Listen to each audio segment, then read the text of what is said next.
Good morning and welcome back to another episode of Around the Indoor Football World, where, as always, we talk about all the major indoor football leagues, whether that's the IFL, the NAL, the AF1, the AAL, and the TAL, and we'll have a little bit to talk about from all of those. We also have a couple guests this morning that we're very excited to be joined by. Wide receiver Matt Freese Jr. from the 2026 NAL Championship, winning Southwest Kansas Storm, will be joining us any moment. And then we also have the owner of the new Athens football team that will be, or one of the ownership group that will be joining us later on, Mike Salmon. So we're very excited to have both of those gentlemen on. But before we get into that, how are you guys doing this morning? Cody, how are you doing this morning, man? I'm doing fantastic. Awesome. Krish, how are you doing? Doing well, excited for a good show this morning. EJ, how you doing? I'm doing good. Happy 4th of July to everyone out there. All right. So just so everybody's aware, we're obviously starting off a little bit late, so we're going to go ahead and get our first guest on right away. So we're going to go ahead and start with the NAL section. And as mentioned before, Matt Freese Jr. will be joining us, wide receiver. He played some defensive back in 2025 for Southwest Kansas as well. So a very versatile player. And without further ado, Mr. Freese, thank you for joining us this morning. How are you doing this morning? I'm good, fellas. I'm good. I appreciate you guys for having me. How are y'all? Doing great. And of course, the pleasure is all of ours. I mean, obviously, you got some big information to talk about as of recently because you guys just won the championship. So let's just go ahead and ask that. I mean, obviously, you're a local guy. You're from Dodge City. Obviously, you're playing in front of a lot of people you knew previously and stuff like that. Cody and I got the chance to be at the game for the championship, and you could literally see the energy that you brought into that game. I mean, before the initial kickoff, you were, very amped up. You could kind of tell, and it seemed like this game kind of meant more to you. So I wanted to kind of give you the floor to talk about like your experience in the championship game and the playoff games leading up into that. That game was definitely very exciting. Just pulling Salina in itself, just the rivalry we've had, be going from the AFL to the AF1 last year, and now both of us switching over to the NAL in this past season. It was just a carryover, especially they knocked us off last year for us to go there for playoffs or for us to go to Nashville for playoffs instead of being at home. So taking that 18-hour bus trip to Nashville last year was not ideal. So being able to play these guys again this year, especially in a championship game, was really what set the tone for that. It really kicked off pregame, just some out of the ordinary things kind of happened, and I won't get too much into it. Just not a respect thing, and so, but we all show respect after the game. I love the Salina guys; they love us. It's all part of the game at the end of the day. So, just the crowd in itself. They talked about ticket sales all week. The owners were at practice all week talking about ticket sales, and just the amount of people you have in that arena is crazy. Like, there's not even that many people for a graduation. That's where we hold our high school graduation. So having that many people for a football game with the horns and cowbells, Salina brought people over with noise. It was just a great environment. So if you weren't excited in that environment, you're probably in the wrong sport in itself. That's a great way to put that. And it was a great environment. I was very, very pleasantly surprised. And I thought that it was a great representation of what the NAL is all about. And in fact, Cody can kind of give us a little bit more insight on that. I mean, prior to this season, he wasn't a very in-depth NAL fan. And now I think he came away a lot bigger fan of the game and what the NAL presents as well. So Cody, do you have any questions for Matt? Yeah, I mean, probably the biggest one, it's a back and forth affair, close game, hotly contested. Like you said, pregame festivities were fun. When that final pass goes incomplete, what is going through your mind? Is it just elation? Is it just shock? Is it just, oh my God, we did it? Take us through your emotions on that final play. That final play, I sat there. I was in the corner, actually. I didn't even watch the final play. I normally sit there next to D-Wash, and we'll watch the Jumbotron together, and we'll watch the game. I couldn't do it. I went to the corner. I sat there, and I was like, I knew Shaq and Kyle. I knew Coach Callahan. I played for Coach Callahan on defense last year. Scenarios like that, he's gonna tighten the pressure up. He's gonna either bring somebody, or we're just gonna have to lock up no matter what. Up front, we had, I think, Josiah Silver was in, Jair Stevens, and I think Jalen Pickle was at nose. Those three guys, I mean, great pass rushers from outside to the inside. Every day you watch those guys work, they're just different. You know what I mean? Just from the way they carry themselves as human beings to the way that they play, it's amazing. So knowing that those three were on the field together, that's really what you need. Is if you have to get a rush on the quarterback in this league. If you can't, then they sit there forever. Anything can happen. So I'm just thankful. We had great defense. Our guys did their jobs, and once I seen the ball get batted down by Kyle, I jumped over the wall, and I ran straight to the corner. So it was a great feeling. After it was a feeling of relief from all the hard work. We've been here since February and been working our butts off. So everything we worked for since February paid off. That's a good point. TJ, do you have anything for Matt? Hey, Matt, man, congratulations on winning the championship. I'm glad you mentioned it before because I've been lucky enough to be a part of a championship as well. And you mentioned the journey and the build up to get there. You know, how did it feel winning it and then getting that, the monkey off the back feeling of, just the disappointments of the last year or two? The last year or two, that one this year was different coming into the NAL. What set it off was that loss to Sioux City, and the week before playoffs when we lost that game in Sioux City, had a chance to win it, and we just weren't successful. We still lost. That one put a hard taste in our mouth, and like Coach Thomas said, I think we really needed that loss to happen in order for us to win out, because if we would have never lost, we would have just kept kicking the can down the street. We would have never knew what flaws we had. We would have never knew what we could have fixed or what we could tune up. We're like a car. You have to take it to get fixed every once in a while. You can't just let it sit in the shop and not run. So you have to tune the small things. And we had a preacher or a pastor come in, a very wonderful man named Jeff Hires. He talked about nails in a can, a story from the war with Napoleon, and it talked about nails in a can. He said the smallest thing can cause the biggest problems. So that was the main focus all week, was that small detail could create the biggest problem. And so being able to win this year, last year we had the chance in Nashville, lost by 5. Horrible taste in your mouth. And you drive so far, you're so close to winning, lose by 5, now you're done. And then they go to Albany, and then Albany, of course, we all know how Albany was last year, just an absolute fire team. Couldn't stop them. So just watching that and being able to win this year was a great feeling. It was a great feeling. I had a lot of hard work, had a lot of great guys along the way. Coach Thomas doesn't bring in a lot of guys and send a lot of guys out. What we bring in is what we want, and you really either you make the opportunity for yourself here or you have to go. He's not going to cut you. He's going to try to find every way possible for you to be successful on our team. So I love the way you put that because this season in particular, it seemed like there was very few transactions for the Storm. It seemed from the very beginning, other than a couple guys getting cut coming out of camp, which is an inevitability every year, there weren't really a lot of moves. However, mid-season, you guys lose your quarterback. From a wide receiver's perspective, you guys didn't have any depth on the roster.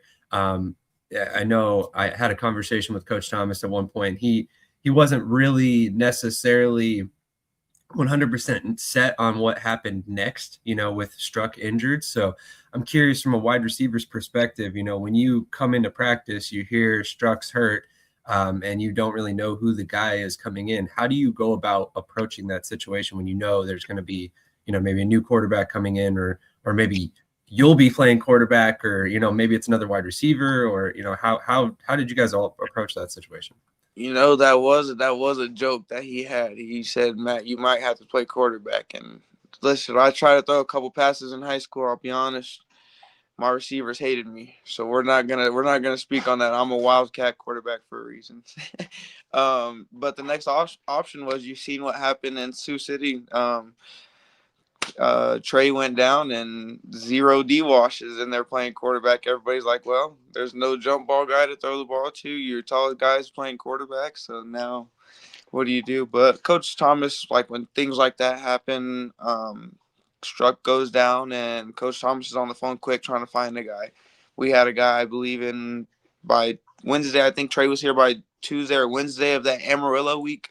Had 3 days of prep, and we just you dumb down your football game. That's all you do. You take everything you've learned from camp till that point in the season, and you make it as simple as for a quarterback as you can. But a quarterback like Trey, you come from outdoors playing in the UFL. You have the knowledge to come into the indoor. I can't say in a quarterback aspect, I don't know what outdoor and indoor, what it's like, but I will say throwing hitches to 5 yards and throwing posts and corners, I think that's as simple as it can get for a quarterback in a throwing scheme. So trying to dumb the game down for him was what our main focus was for the week. Makes perfect sense. How was that adaptation between the way Struck leads to the way Self leads in offense? I will say they are two different guys. Trey is very quiet. He has his moments, like he'll show his leadership and everything like that, but he's a quiet guy. He's one of the guys, stays at the hotel with the guys, he lives with the guys, like he's just one of the guys. And he came in, fit very well. Matt being with us previous years, and everybody loved Matt. He still stuck around after the injury and everything like that. He's still part of the team, and he's still family. But Trey coming in, and he just fit in like a glove. Came into Amarillo. We go down 16-0 in that game. Nobody expected that. And then we go in, tell him just settle down. He makes that first throw to D-Wash, as I think it was a post, down the middle. We score. He finds himself, and then after that, rest is history. Absolutely. Quite the transition for sure. Cody, do you have any more questions for Matt? Yeah, like you said, it's kind of a grueling season. You have to have a quarterback change midway through it. We talked to Coach Thomas a couple weeks ago about this. You've mentioned the Sioux City game a couple of times, but as the season progressed and you guys kept stacking wins, you lose to Sioux City, and he called it kind of like a reset, kind of like a, hey, you're going to get kind of humbled in this one. We didn't expect to go undefeated. But as those wins kept stacking up, were you kind of sitting there thinking like, man, we're kind of like a team of destiny right now. How are we winning these games? How are we winning these close games? How are we doing this? I will say after Colorado or Omaha, Colorado, and Sioux City at home, those 3 home games after going to Louisiana, what really set it off, if you guys remember when the Dodge City Law was here a while back, they used to play Omaha. In the history of owners and arena football that's happened in Dodge City, Kansas, they've never beaten Omaha here. So that game in itself, that was a big one for us. Beating Colorado was another big one for us. And then same thing with Sioux City. Sioux City has never, or Dodge has never beaten Sioux City, just like Omaha. Those 3 teams were the face of the NAL since Beaumont has left. Those were the 3 big faces. So us and Salina came in from the AF1. They had Salina ranked higher than us for the preseason rankings, and then I remember they had us sitting at 6 at the rankings when it started. So being able to knock off those 3 big faces, it really showed us like, okay, we can sit here, we could play football. Do we get it done comfortably? No, not necessarily, but we are finding ways to win football games. But the big main thing was, compared to last year, there was a lot of controversy in the locker room towards the end of the season, and that's really what made the brotherhood kind of like split up. Everybody kind of just wanted to do their own thing. This year, it wasn't like that. Everybody kind of came together from the start. We all kind of made great friends, and it was a great locker room. Like, we were all together. If there was an issue, somebody on that end of the football, on that side, was going to stop it. Defensively, offensively, like, hey, we're not going to fight. We're not going to do this. Like, we have to stay together. Being together is the only thing that's going to help us win games. So being able for us to be together as a team is what allowed us to be so successful, even after our loss in Sioux City. teams like that normally break down first round of playoffs and don't make it very far if they don't have a great team or locker room. But well said. Well said. TJ, do you have anything else for Matt? Yeah, man. After hoisting that trophy, filling the confetti and everything else, how ready are you to come right back and do it all again next year? And can you make? Are you going to make any maybe guarantees on air? I promised my wife I wouldn't be playing no more football. I'm done. Last year was my last season. I got to experience it, win a championship. But the good feeling about it was I got another year with D Wash. He took me under his wing last year. A lot of you guys know D Wash. Everybody that he's like a god in the arena football. But that guy is an amazing person outside of football. His heart, just as a human being. So being able to be with him these past 2 years and end it on a high note, that was enough for me. Yeah, I promised my wife no more football, man. My son needs me around. I got a daughter that's going to be 1 in September, so there's a lot more family things that I'd like to do during this time. So no more football for me. I'm young, but I can use my body for other things than being hit. That's fair. That's fair. It's got to be a tough decision, especially given that you are so young and it is kind of a local team for you. But talk to us a little bit. One of the things that we kind of glossed over real quick is last season you played defense. This season you played offense. You transitioned over to wide receiver. What led to that transition for you? I know that was kind of something that you seemed to want to make happen this season. So why wide receiver for you? I was a two-way person in high school, but a lot of people told me that I chose the wrong decision for college. I played DB in college. I played nickel, played corner, played safety, but most of my stats came from receiver as high school. In my senior year, I was ranked number 2 in 6A as a receiver just from receiving yards. So last year, kind of towards the end of the season, we kept bringing guys in, kept playing Jack, and there was already 3 DBs. We had Keon, Clary, Michael Lawson, and then D-Trey Matthews was there for an extended time until he got hurt in Salina. And then we brought in Tyzel Lewis. So we have three top guys that play DBs. Not saying that I couldn't cover anybody, but those guys a little bit more knowledgeable in the indoor game. So they brought in Reggie to play Jack for us. And so it was kind of hard for me to find a position to get on the field and play other than being a holder for the kicker and playing kickoff. So I switched over between the Washington game last year, late in the season, and just trying to learn the offense and everything like that. And then the summer leading into the season, Coach Thomas kind of gave me the decision on what I wanted to do. Told him I'd like to play offense and just give it a go. And the more I got to sit in that practice and practice against guys like Shaq Bond, we had Jalen Knox on the team, and just those 2 guys really they make you real better. Naeem Alexander and Timothy Shannon Jr. Those guys, they're all great DBs. So those guys, they make you better, and they show you different things as a receiver that you didn't know about yourself. They've been in the indoor game. Some of those guys are young and coming from college, so you get to help those guys out from being in the indoor game. So yeah, playing offense was more of just a comfortable fit for myself. Very nice. Cody, do you have anything else for Matt? Just one last thing. You can't say Southwest Kansas. What is the best venue you've played in throughout your career? Best venue.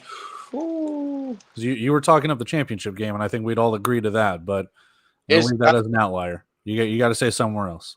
Got to be between Clarksville with Nashville Cats or Albany's Arena. It's between those 2. Those places were absolute, especially the playoff game against Nashville in Clarksville. That game was awesome. There was a bunch of like streamers and famous people there at those games. I got to meet a family that was pretty famous on TikTok. So there was a lot of famous people at that game. So it was pretty cool. So it was between Albany, just because the New York people are absolutely crazy, and Clarksville. Yeah, New York people are nuts. I've never met so many New York people, and especially watching arena football and how big football is there for them people. Yeah, Albany people are crazy. That's awesome. That's awesome. TJ, any more questions for Matt? No, man, I can attest to the New York thing. I live close to it, and I have family members there. Yeah, they're kind of crazy sometimes, but but now, man, hey, congratulations on winning the championship, and congratulations on retirement. Appreciate it. Thank you guys. Definitely. Matt, thank you so much for joining us this morning. I wanted to kind of give you the floor to, say some words. I mean, if you have anything for fans that you wanted to get off your chest, or friends or family, anything like that, the floor is yours, my friend. Just to the Southwest Kansas organization, man, I appreciate you guys for having me for 2 years. You guys allowed me to play back home in front of a bunch of people that I love. A great community, a great environment. Not a lot of people know about Dodge City, Kansas, so being able for us to put them back on the map, it's a great thing. To my wife, especially, thank you for being patient for the past 2 years. It's not easy being a football wife. I know that's for sure. I coach high school football as well, so she has to deal with that on top of this. So thankful for her for being patient, holding down our household, and just my family and friends. Just thank you for always being there, and thanks for enjoying the ride and supporting the Southwest Kansas Storm. Love that. Love that. Thank you so much for your time this morning, Matt. Really appreciate you coming on. We wish you the best of luck and everything after your football on-field career, but it sounds like you got a pretty bright future outside of football. So, enjoy your family time, my friend, and I hope you enjoy all the extra time with your kids, and you get to go out a champion. So, not a lot worse ways to retire, I'd say. No, sir. No, sir. I appreciate it, fellas. Happy 4th to y'all, by the way. Definitely. Thank you so much for joining us today, and like I said, best of luck, man. Thank you. Of course. Once again, that was Matt Freeze, wide receiver, defensive back for the Southwest Kansas Storm. Great guy. Got to meet him in person this past couple of weeks, for the playoff games and the championship. So it was a good time. And he was a really good guy and obviously local. So I felt the game mattered a little bit more to him. So it was a interesting interview to have on. So running through a couple comments real quick, since we started off a little bit different than we normally would. Roger Beck checking in as always, one of our biggest supporters here in the network. So we really appreciate Roger Beck and the Columbus Lions, who, by the way, have had a killer season themselves as well. Looks like they're on their way to a very interesting championship game next week, which we'll get to a little bit further. Roger Beck checking in again. C-Dog the GOAT, as always. Really appreciate you being here every Saturday, man. Checking in here. That was a great interview, he says. And then obviously, of course, Cody saying we are live. So on that note, we're going to finish up a little bit more information about the NAL. There's a couple players who have signed elsewhere, and some of which are interesting. We recently spoke on a rule from the IFL that basically prevents players from the NAL going over to them after the NAL season has ended. However, there have been a handful of players that have managed to find their way onto IFL rosters despite this rule. So kind of seems like it's not necessarily being enforced all that tightly, but we were talking about it the past couple of days, and we actually just watched Ivan Corbin, who was with the Omaha Beef earlier on in the season, start for Quad City and actually played fairly well, honestly. Keyshawn Cobb has signed with the Green Bay Blizzard, and then is it Katron Allen? And then was it Tucson he signed with? I didn't catch the team, but he was previously with Pueblo. No, who did he play for? Who was he for? Played for Pueblo, but he signed with Northern Arizona. That's my fault, Northern Arizona. So let's kind of unpack this a little bit. I mean, why would they have this rule and then not necessarily enforce it, across the board as they have? I mean, I've heard some players say that they can't go over. I've heard some players, ultimately sign and play. What do we think is the reason that's leading to some of these situations? Let's go to Cody first. Yeah, I don't have the fullest explanation on the rule. So Coach Davis, if you're watching, explain it. But yeah, from what we were told was just hey, and it goes back to the rule all the way back to if you sign a contract with a different league while you're already signed with the IFL, you're suspended for the entire year. which Ivan Corbin was the quarterback for Iowa, and then he got released, I think, he got suspended, and then he signs with the Beef for a couple of games, and then now he's playing for Quad City. So I'm not sure what happened there. Kind of the same thing. Keyshawn Cobb was with Vegas for a minute. I think he actually got released. So I think there's a difference between actually getting released and coming back, and then like actually being on a roster and signing with a different team. So there could be a caveat to that when it comes to it. Because like I said, if you're actually released, then you don't have a contract with it. But then I'm not entirely sure. Like I said, Ricky has a comment here. We can try and unpack that too. Yeah, so Corbin didn't finish the season on Omaha's roster, but like I said, I don't know if that. I figured you're suspended for the entire season in the Indoor Football League, even if you sign a contract anywhere else and you're already under contract with the IFL. Could be wrong, but there's so many stipulations with all these damn leagues that it's hard to keep track of everything. Right, and that's kind of my question as well. If they didn't end the season on the roster, then I can understand that there might be that caveat. But then, we're seeing it with other players that have ended the season on a roster. So it just seems like Ricky said that it's being enforced kind of sporadically, or maybe, they're having a hard time kind of trying to research where a player's played before and stuff like that. And, I might throw out there that they could just hit Krish up because he knows where everybody's played ever. So, Krish, what are your thoughts on that? I mean, it seems like a kind of an odd situation all the way around. I'll say this, there's no player in the NAL that can go over the IFL and dominate. Dominate to a point where they can change a game. You know what I mean? Like, it's a different level of play, in my opinion. But I will say, like, Keyshawn Cobb, great DB out of Nevada. I'm surprised he even went to Omaha. I mean, he's such a talented player. Now he's with the Green Bay Blizzard. He's a great addition for them. They lost DeAndre Glover for the season, so he's going to come in and be that plug in and play a guy for them. And I think he's a great addition. But I think sometimes,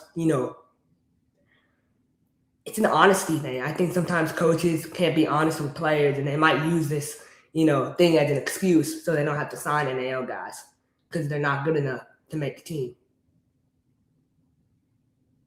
I mean, hey, he was balling out before he got hurt, and he's going to come back, and he got a new head coach and offensive coordinator, so he'll be dicing it up. Hold on, a what? A what now? A new head coach and offensive coordinator in Colorado. Come on now. Oh, interesting. Yeah. No announcements on that. Interesting. No. Cobb was on Omaha's roster and played in the playoff game, and yeah, that was another reason why we spoke about Katron Allen, which I believe was on Pueblo's roster till the very end as well. Yeah, I was so excited when I saw Ivan Corbin come in and play against us, man.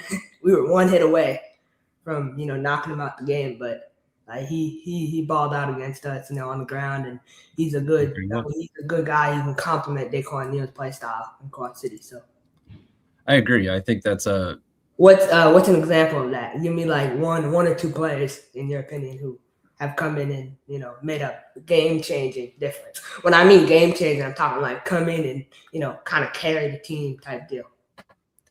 I feel like there's a pretty good handful. First one that comes to mind is Josiah King. Yeah, he was with Corpus Christi. I mean, granted, that wasn't NAL, right? That was AF1 at the time. But still. Yeah, I guess you're right. I thought that was NAL. My bad. It's all good. You really don't think there's a handful of players this season that could go in and dominate? Dominate. Like when I mean dominate, I mean like perform at such a high level where they're going to change the result of a game. Like Bassett Woodley can play for any team in the country, in my opinion. He can go right now and play and then be good and be solid. But will he come in and be that guy, number one guy right away? Like it's, it's up in the air. Fair. TJ, do you have any thoughts on this topic? It's hard to quantify what we consider dominate. That's also another conversation. 100% it is. 100% it is. TJ, any thoughts on this topic? I mean, I feel like they made the rule kind of just to deter players from doing it. Would you like them to be a little bit more vigilant in enforcing it, yes, but I'm sure in their rule there's some kind of gray area where they had to spend a certain amount of time on the roster, maybe, or something like that. I'm sure there's some kind of loophole system that they're going to use when people start calling them out for being inconsistent. But I mean, at the end of the day, if one season's over, I don't see the harm in if they fulfilled the other team's contract. Why can't they go somewhere else? I mean, let them make more money, let them get some more notoriety, maybe let them catch on in the CFL or UFL or something because they get to play for multiple teams. I mean, that's just my opinion, though. No, and that's kind of my thought process. Like, my big thing is I always go back to the money level. Like, these guys aren't making millions. It's so at the end of the day, if a player who finishes the season with the Pueblo Punishers wants to go play on an IFL roster or AF1 or really any other league, and it's not, like you said, a direct conflict of interest with the team that he was initially signed with, I don't see why it should be a problem personally. But again, we're talking about our opinions here. We understand the logic of not having them play and stuff like that, but it's just, I don't think it's necessary per se. What's next? You're going to have Lamar Jackson go to the CFL? This is getting out of hand. Yeah, exactly. I mean, I'll use an example, right? Vegas. They won a championship there. Yeah, Vegas signed. So Vegas signed Angelo Gross. He went signed with overseas. He left them. We'll talk about that, later. But he signed. Coach Davis signed him from Oregon after Oregon folded. So, like, there are players, who can make, who can fill in spots on a roster. But, like, look at Angelo Gross, right? Like, he's kind of a depth guy in Vegas at this point. So that's why he left. He's got a good example here. Aaron Jackson was dominant. At least last year with Fishers, he played really well. Yeah, Tamar Hart. But the thing with Tamar Hart, though, is he started at Duke City in the IFL. Yeah. True. And Aaron Jackson was with Duke City before he went there too. Journey Sloan, ironically enough, was with Duke City before they went there. So it's like Duke City developed all of these guys to be really good, and then Omaha was just like, now you're really good. Come join our team.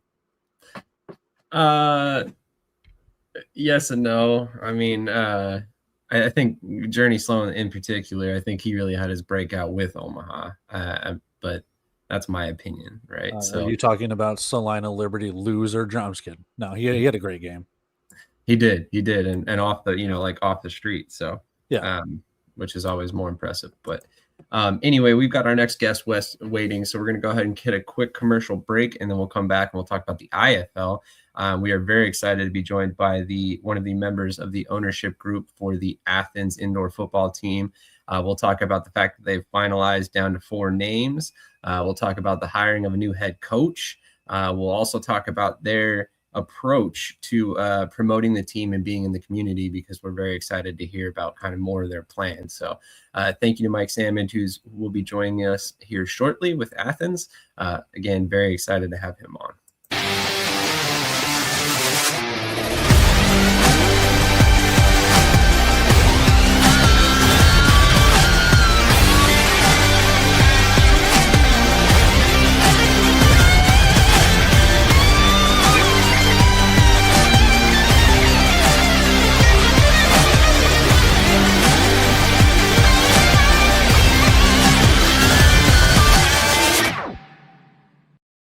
How many times a week? Like three, four times, maybe. I gotta pump those numbers up. Those are rookie numbers in this racket. The mountains you climb. Maybe stairs. The records you set. Maybe personal. The fans you inspire. Maybe family. No lights, no camera, just action. You don't have to be a pro. You just need HoneyStinger.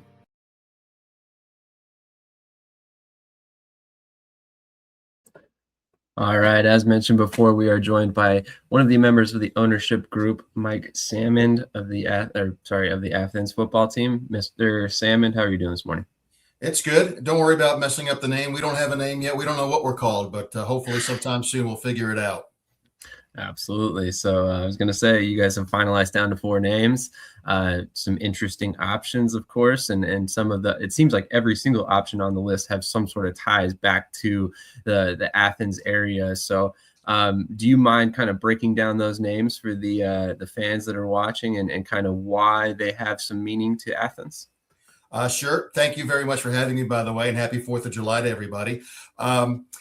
Each name has a story tied into Athens. So we had over 1,000 people submit names over about a 1-month period, and we got about 300 different names that we had to select from. And so there were a lot of great names, a lot of names with Greek mythology, as you might imagine, because we're named after Athens, Greece. But we went with 4 that were uniquely Athens, really had a story to tell. So those 4 final names that people can now vote for on our website at athensfootball.com are the Athens Bulldogs, which of course is a takeoff the the Athens Bullfrogs, which is a takeoff the Georgia Bulldogs, which of course are our neighbor down the street. Go dogs, go frogs. And the Bullfrogs obviously are big in the South. We see them all over the place. So the Athens Bullfrogs is one. The Athens Crush, that has to do with the music scene. REM is one of the popular groups that came out of the Athens music scene. They were just getting started when I was a student here at UGA, and one of their big songs is Orange Crush. So we selected the Athens Crush, although we will not wear orange. We want to make that clear. That's Texas, Tennessee, Clemson, Florida. We do not want to get run out of town, so we will not wear orange, but we could be the Athens Crush. Then we have the Athens Hedgehogs, which I think is pretty cool. The Hedgehogs, of course, the hedges around Sanford Stadium at UGA, and the Hogs playing tribute to our dogs down the street. So the Athens Hedgehogs, that leaves a lot of opportunities for marketing and merchandise. And then the final one is the Athens Panic, which also goes back to the Athens music scene. Widespread Panic is a huge group that came out of Athens. And so all 4 of them have a unique story to tell, and people are voting for them right now, and I have no idea which way we're going to go just yet, but whichever we can't lose no matter which one we choose. Definitely some unique names there and some interesting ties back to the region. So, TJ, I'm going to let you ask the first question, my friend, and I am curious, which name would you pick if you had the opportunity to put your vote in? I kind of like the way Bulldogs and Bullfrogs kind of roll together. I do like that. So I would put my vote for that. It will be interesting to see, though. You mentioned how every name has a different tie, so it'll be interesting to see if the 2 names that are more related to the sports scene get picked over, one of the music-minded ones. So it's pretty interesting how you went that way with it. Being at the IFL Cup, getting to see and hang out with some members from the Athens team, I could see the excitement and everything else. What's the build-up been like? What's the fan reception been like since you've announced this team? It's been phenomenal. It's very cool when you're in the sports business. You're in sales. I mean, you're always in sales. You're selling tickets. You're selling sponsorships. You're selling seats. And typically you're out there trying to find people to talk to. People have been reaching out to us ever since we had our announcement 4 weeks ago in late May. We've had companies reaching out to us wanting to be a part of this. So the excitement is awesome. This is a football crazy market, and that's why we decided that Athens was a place we wanted to be. I would not, I've done this off and on for many, many years. This will be the 3rd franchise that I've launched. And the market is the most important thing. You can have the best front office, you can have the best ownership, but the market's really got to embrace your team. And what we saw in Athens with the Rock Lobsters, which is a low-level minor league hockey team, I mean, they were selling out Aikens Ford Arena. There are Rock Lobster fans throughout Athens, and the way they put their arms around that professional sports team opened our eyes and said, what happens if we bring professional indoor football to a market that loves its football? And to have now football year-round in Athens, the excitement has been amazing. We could not be happier, but getting back to my original point, I probably would not do this in other markets or in other cities. Athens just was a perfect fit, and it made sense, and we know we're going to do very well. I completely expect to sell out all 8 of our home games in 2027. We play in Aikens Ford Arena. It's much like the arena in Vegas. It's only seats about 6,000 people. We're off to a great start, but I feel like we're going to be the thing to do in the spring and summertime in Athens. There's nothing else going on, and people love their football around here, so we can't wait to get started. All right, let's just go around the horn. Cody, same question to you, my friend. Which name do you pick, and do you have a question for Mike? Yeah, I've already put my comment in. I love the Bullfrogs. It has so many tie-ins with UGA. You can call your mascot Frugga. I mean, you can have a live mascot just like Ugga. He can just be in a nice little swampy cage. You can lead him out there. You can have the calling of the frogs instead of go dogs, it's go frogs. Ribbit, ribbit, ribbit. So I mean, it can tie in. You can have a really like menacing frog, but also like family friendly. Like so kids can hang out with the mascot and stuff like that. So I mean it plays into it. I know I'm kind of throwing my influence around a little bit, but I do like that idea, mainly because there was a team that was supposed to be the Bullfrogs back in Toledo in the AF2 days, and I always want to see it. We saw mock-ups of the uniforms and things like that, so I would love to see something like that come to fruition, but that's not up to me. That's up to the fans to decide. My question for you is, and I know you kind of touched on it a little bit, but maybe expand it a little bit further. This is your third launch of an indoor or arena team. And I don't mean this as a dig, please, but what makes you think that this is going to stick this time compared to the other two? Well, I wouldn't say the other two didn't stick. When we launched Birmingham Steel Dogs at AF2 in 2000, I mean, we had over 14,000 fans in the BJCC arena for our first game. We averaged over 10,000 fans our first season. The Steel Dogs were hugely successful with Bobby Humphrey as our head coach. What happened, it wasn't the team or the city or anything that let the Steel Dogs down. It was, of course, the league. The league went out of business. Columbus, Georgia, we launched the War Dogs in 2001 and did well. And of course, you still have the Columbus Lions playing in the market. So we feel like we started something that has now gone on for 26 years. And then I came in a little after they had just announced the team for Montgomery, Alabama, a team called the Maulers in the old NIFL. I don't even remember what those initials stand for. And we did very well there as well. The 1 year I was there, then I saw the writing on the wall for that league and I got out. So, but this market feels different. It's a sense of community. Everybody knows everybody. Everybody is like rooting for us. We've already been working with companies that have, in the indoor football league, you've got to provide the housing for these guys. You've got to provide all the meals and food for the players. We've had restaurants step up already that have said we want to be a part of that. So we've signed some restaurants. We're on the verge of signing our big apartment deal with some folks that are working with us and willing to accept trade as far as advertising to help us with our budget.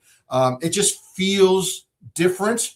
And having lived in this area, I live about 35 miles from Athens towards Atlanta in Gwinnett County. But I live in Gwinnett County where we had the Georgia Force for many years. And I did some work for the Georgia Force, and it just wasn't the same. In Athens, we are the only team they have in that time of the year. And as I said earlier, they put their arms around the Rock Lobsters. We feel that love. They've been very welcoming to us. People are wanting to help us. The market just feels different. That even if I didn't have success in other places where I was, it's just a great feel, and it's hard to describe, I guess, until you're here. But when I'm here and I'm in the market, it's like, yeah, it's different. So again, it goes back to being in the right market. In my other places, I wasn't sure if we'd have success or not until it actually happened. In Athens, I feel very good that this is going to take off and do very well. Glad to hear it. Definitely encouraged by what I've seen so far. It sounds like it's going to be a very entertaining show or spectacle for fans there in Athens, just based on our conversations privately and then what we've seen from the team so far. And if I can also add, Cody, the fact that we've got this long runway, I've never had this before. Typically, we get in maybe 5 months before, you're kicking off. Here we are. We announced it in May, almost a year before we would be kicking off. So this long runway is amazing. We've already got some sponsorship deals cut. We've got season tickets sold, and, so by the time we get to September, which is when I'm kind of used to launching a team, we'll already be way ahead of the game. So not only the fan involvement and interaction and the energy that I could feel, but just behind the scenes, things that you're not seeing, we're so far ahead of the game right now. That's great to hear as well. Krish, same question for you, my friend. Which name would you pick? And then do you have any questions for Mike?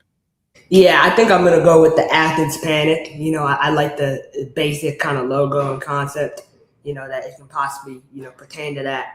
One question I have for you is about the head coach, interview process. Obviously you brought in Rob Keefe, a respected coach around the industry. Did you guys go through an interview process, or did you always know he was your number one guy?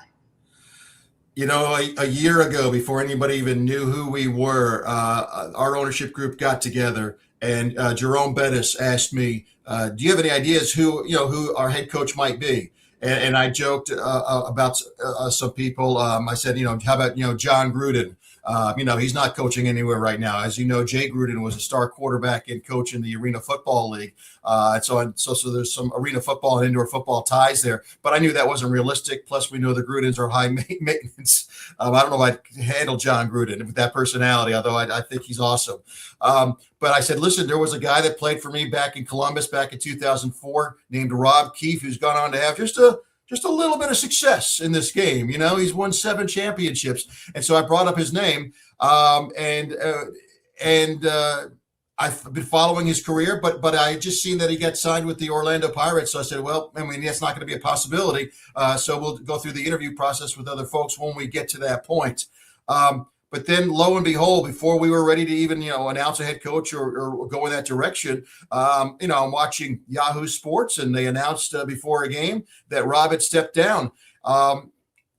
Here's a guy. Here's a guy who has the pedigree. So there's no question about it. He's won championships. He's got the relationships with players. He has everything we're looking for.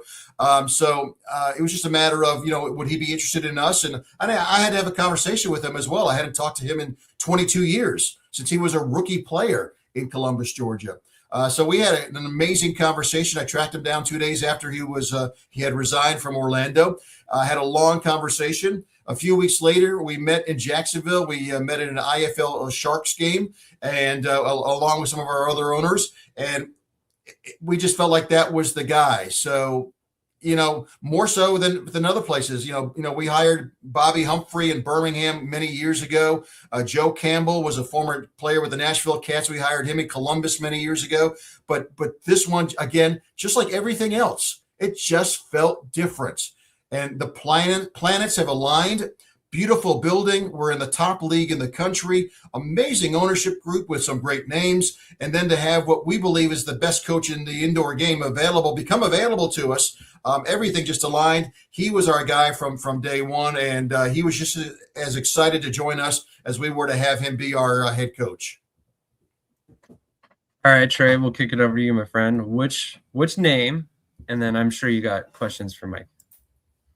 Yeah, I'm a big fan of bullfrogs and hedgehogs. I think the alliteration of those and the tip of the cap to what you got going on at UGA down the street is very, very fun. But yeah, speaking on Rob Keefe, I couldn't imagine letting a coach like that walk out the door. So that's a big, big grab for you guys, and the great way to start the franchise. My question is for you personally. Did some digging. Looks like you have a lot of experience in sports broadcasting as well. How do you think that experience will help you kind of get the roots developed of this team?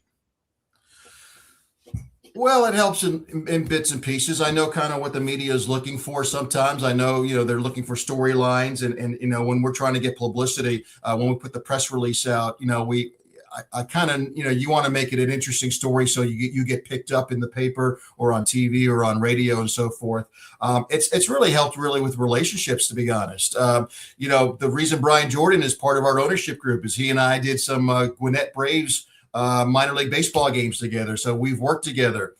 David Pollock, of course, worked at ESPN. And even though I did not know David personally before this venture, we had a lot of mutual friends in the business. So I reached out to like my friend at ESPN, Reese Davis, who I worked with many years ago when Reese was just getting involved in television. And he opened the door to let me into David Pollack. And so when I called David Pollack, and he had no idea who I am, I threw out Reese's name, and we connected there, that we had some mutual friends in the business. So it's helped me in little areas like that. I feel comfortable talking to the guys like you about, what we do, because I'm used to being on air and things like that. So, just little bits and pieces, Trey. I can't say it's really anything, big. It's not like it's typical to be in the sports broadcasting world and then to go into sports ownership. But how that kind of evolved is, when you're a minor league baseball announcer, and I spent several years as a minor league baseball broadcaster, a couple of years in Greensboro, North Carolina. We were the single A affiliate of the New York Yankees. So I got to see Jorge Posada, Andy Pettit, Derek Jeter, Mariano Rivera. All on the same team. We're riding around the Southeast on the same bus. So, that was pretty cool to know them back then.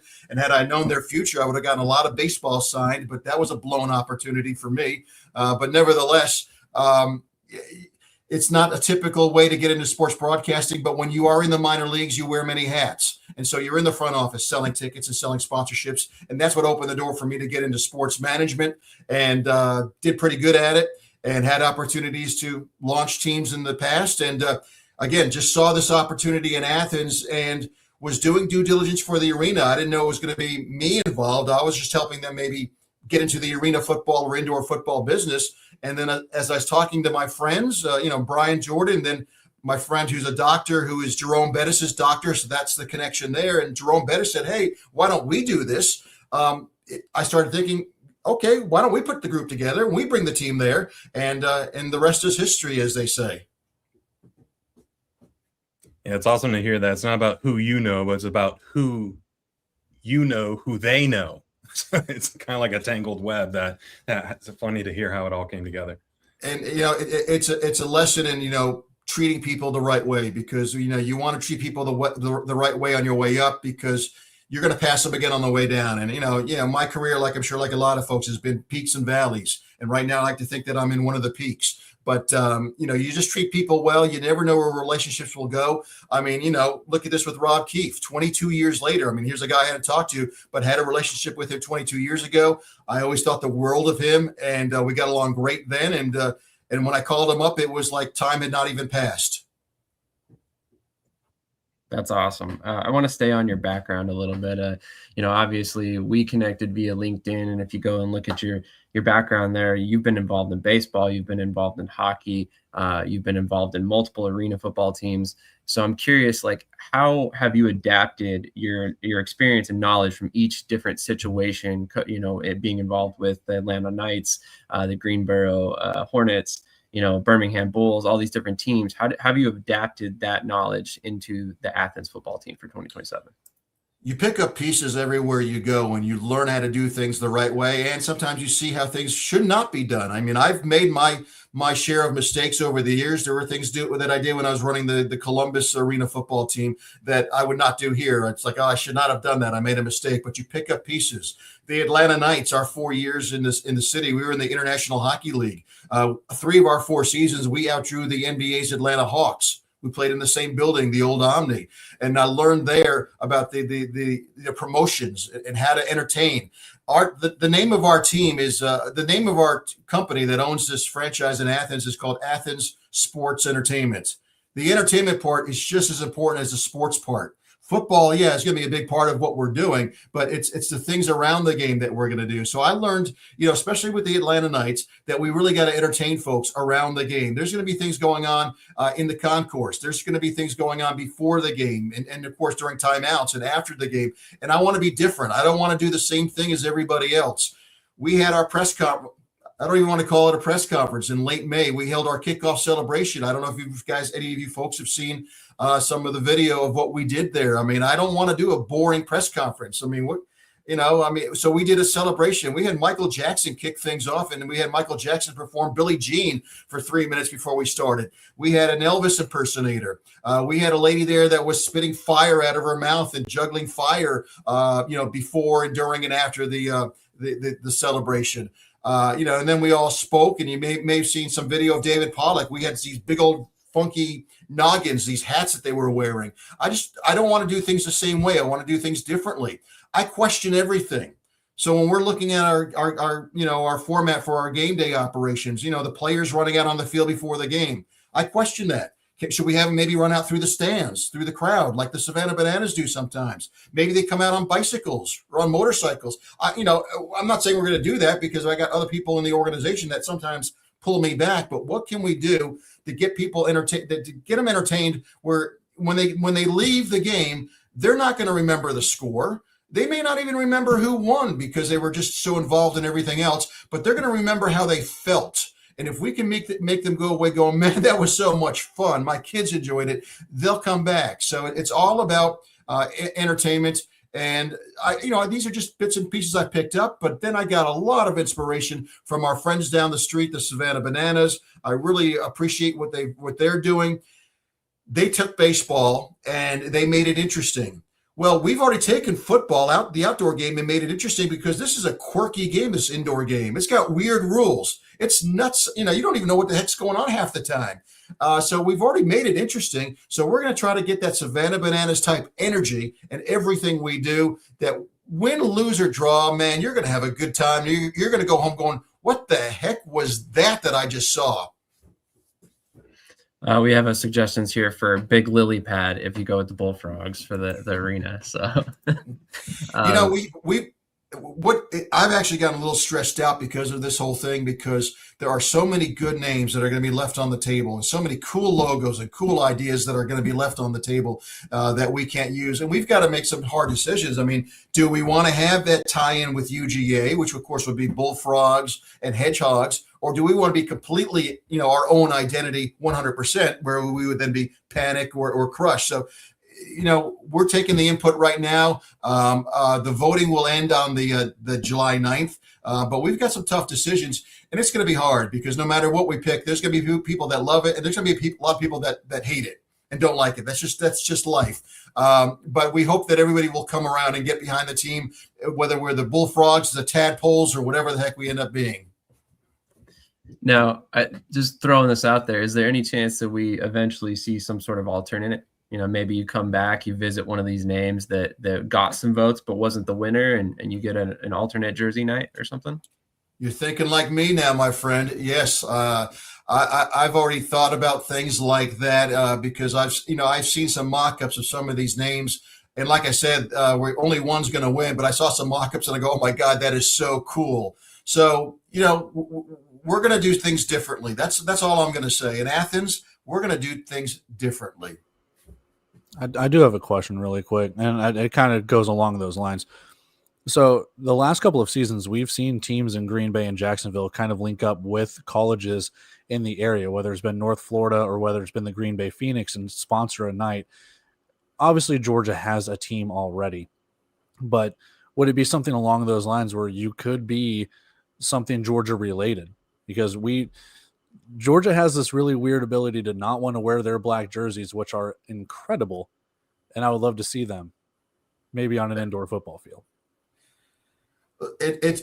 I'm not going to say no. I can't say yes. I can't say no, but I love the idea. I mean, we have David Pollock, part of our ownership group, so that gives us the connections to UGA. I mentioned in our meeting with him like a year ago, I said, man, could we have like Kirby Smart flip the coin for our first game? And David's like, done. We'll get it done because they have a great relationship. UGA runs Athens. I mean, Athens is UGA. UGA is Athens, is all intertwined. We're not going to be foolish and not try to do some things that tie into the campus, whether it be a toga night for Greek life for the students there, something fun like that. But everything is on the table. So, I mean, I love to have you in the room. I mean, I love that idea. I mean, I'm a sponge. I suck all this stuff in and want to talk about it. I never say no. I go, you may come out with the stupidest or craziest idea. And I'll go, let's talk about it. Let's not throw that off the table just yet. Let's talk about it. So I hadn't thought about that, to be honest with you, Cody, but absolutely. Let's talk about that. That's cool. If you want stupid or crazy ideas, this is the group. So just letting you know in the future, just let us know. Okay. We you know what? remain- You know what? It's not stupid. It's not crazy. We're here to entertain. We're here to entertain. We're here to have fun. And I said this during our kickoff celebration. What the heck's going on in the world right now? It's just crazy out there. We want people to be able to come into Aikens Ford Arena and for 3 hours laugh, cheer, smile, cry, whatever it is. Let's just but the big word is let's have fun. Win, lose, or draw, we're going to have a good time. We're going to forget about all the pressures of the world. We're going to forget about our jobs, all our issues that we're having. We're just going to have a good time together. And Athens it's a big enough to support this, but it's also small enough where you really feel like your family. That's awesome. That's awesome. TJ, do you have any more questions for Mike? I do have one more, not completely about the team, but just kind of going off of your experiences over obviously the decades of being involved in the sport. Do you think right now you're kind of seeing a repeat in time of the sport itself on the rise with popularity and the ability to be out there with all the channels all the leagues are getting now? Absolutely. Yeah. We did our due diligence. We did our research, and it feels like it's on an upward swing right now.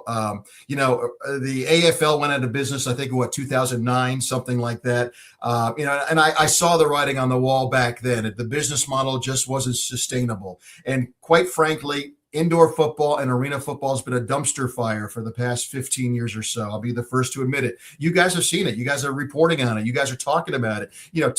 Leagues were trying to get markets. They wanted markets so bad. They were giving away teams and franchises to people that had no business owning teams. They had no idea what they were doing. They didn't have the money and finances to support it. I've had leagues come to me, these alphabet leagues come to me saying, "Hey, we'll give you a franchise for nothing."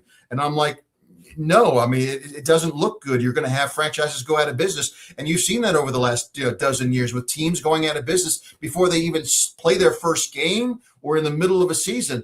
But when I did my research and I looked at all the leagues, I was looking for stability. I was looking for ethics. I wanted to, leagues that do things right. I mean, not all leagues do things the right way. And in the IFL, time and time again, was the league that had the most stability, the most credibility, and in my opinion, by far was the top league in the country. And you look at what the IFL is doing now, and they're getting in the right ownership groups.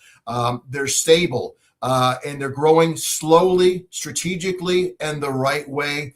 And the work that's being done behind the scenes as far as Yahoo Sports, and hopefully soon a big announcement regarding, another broadcast partner. They're doing it the right way. The growth is there. I feel like we're going to have another peak or, that it's on its way up, TJ.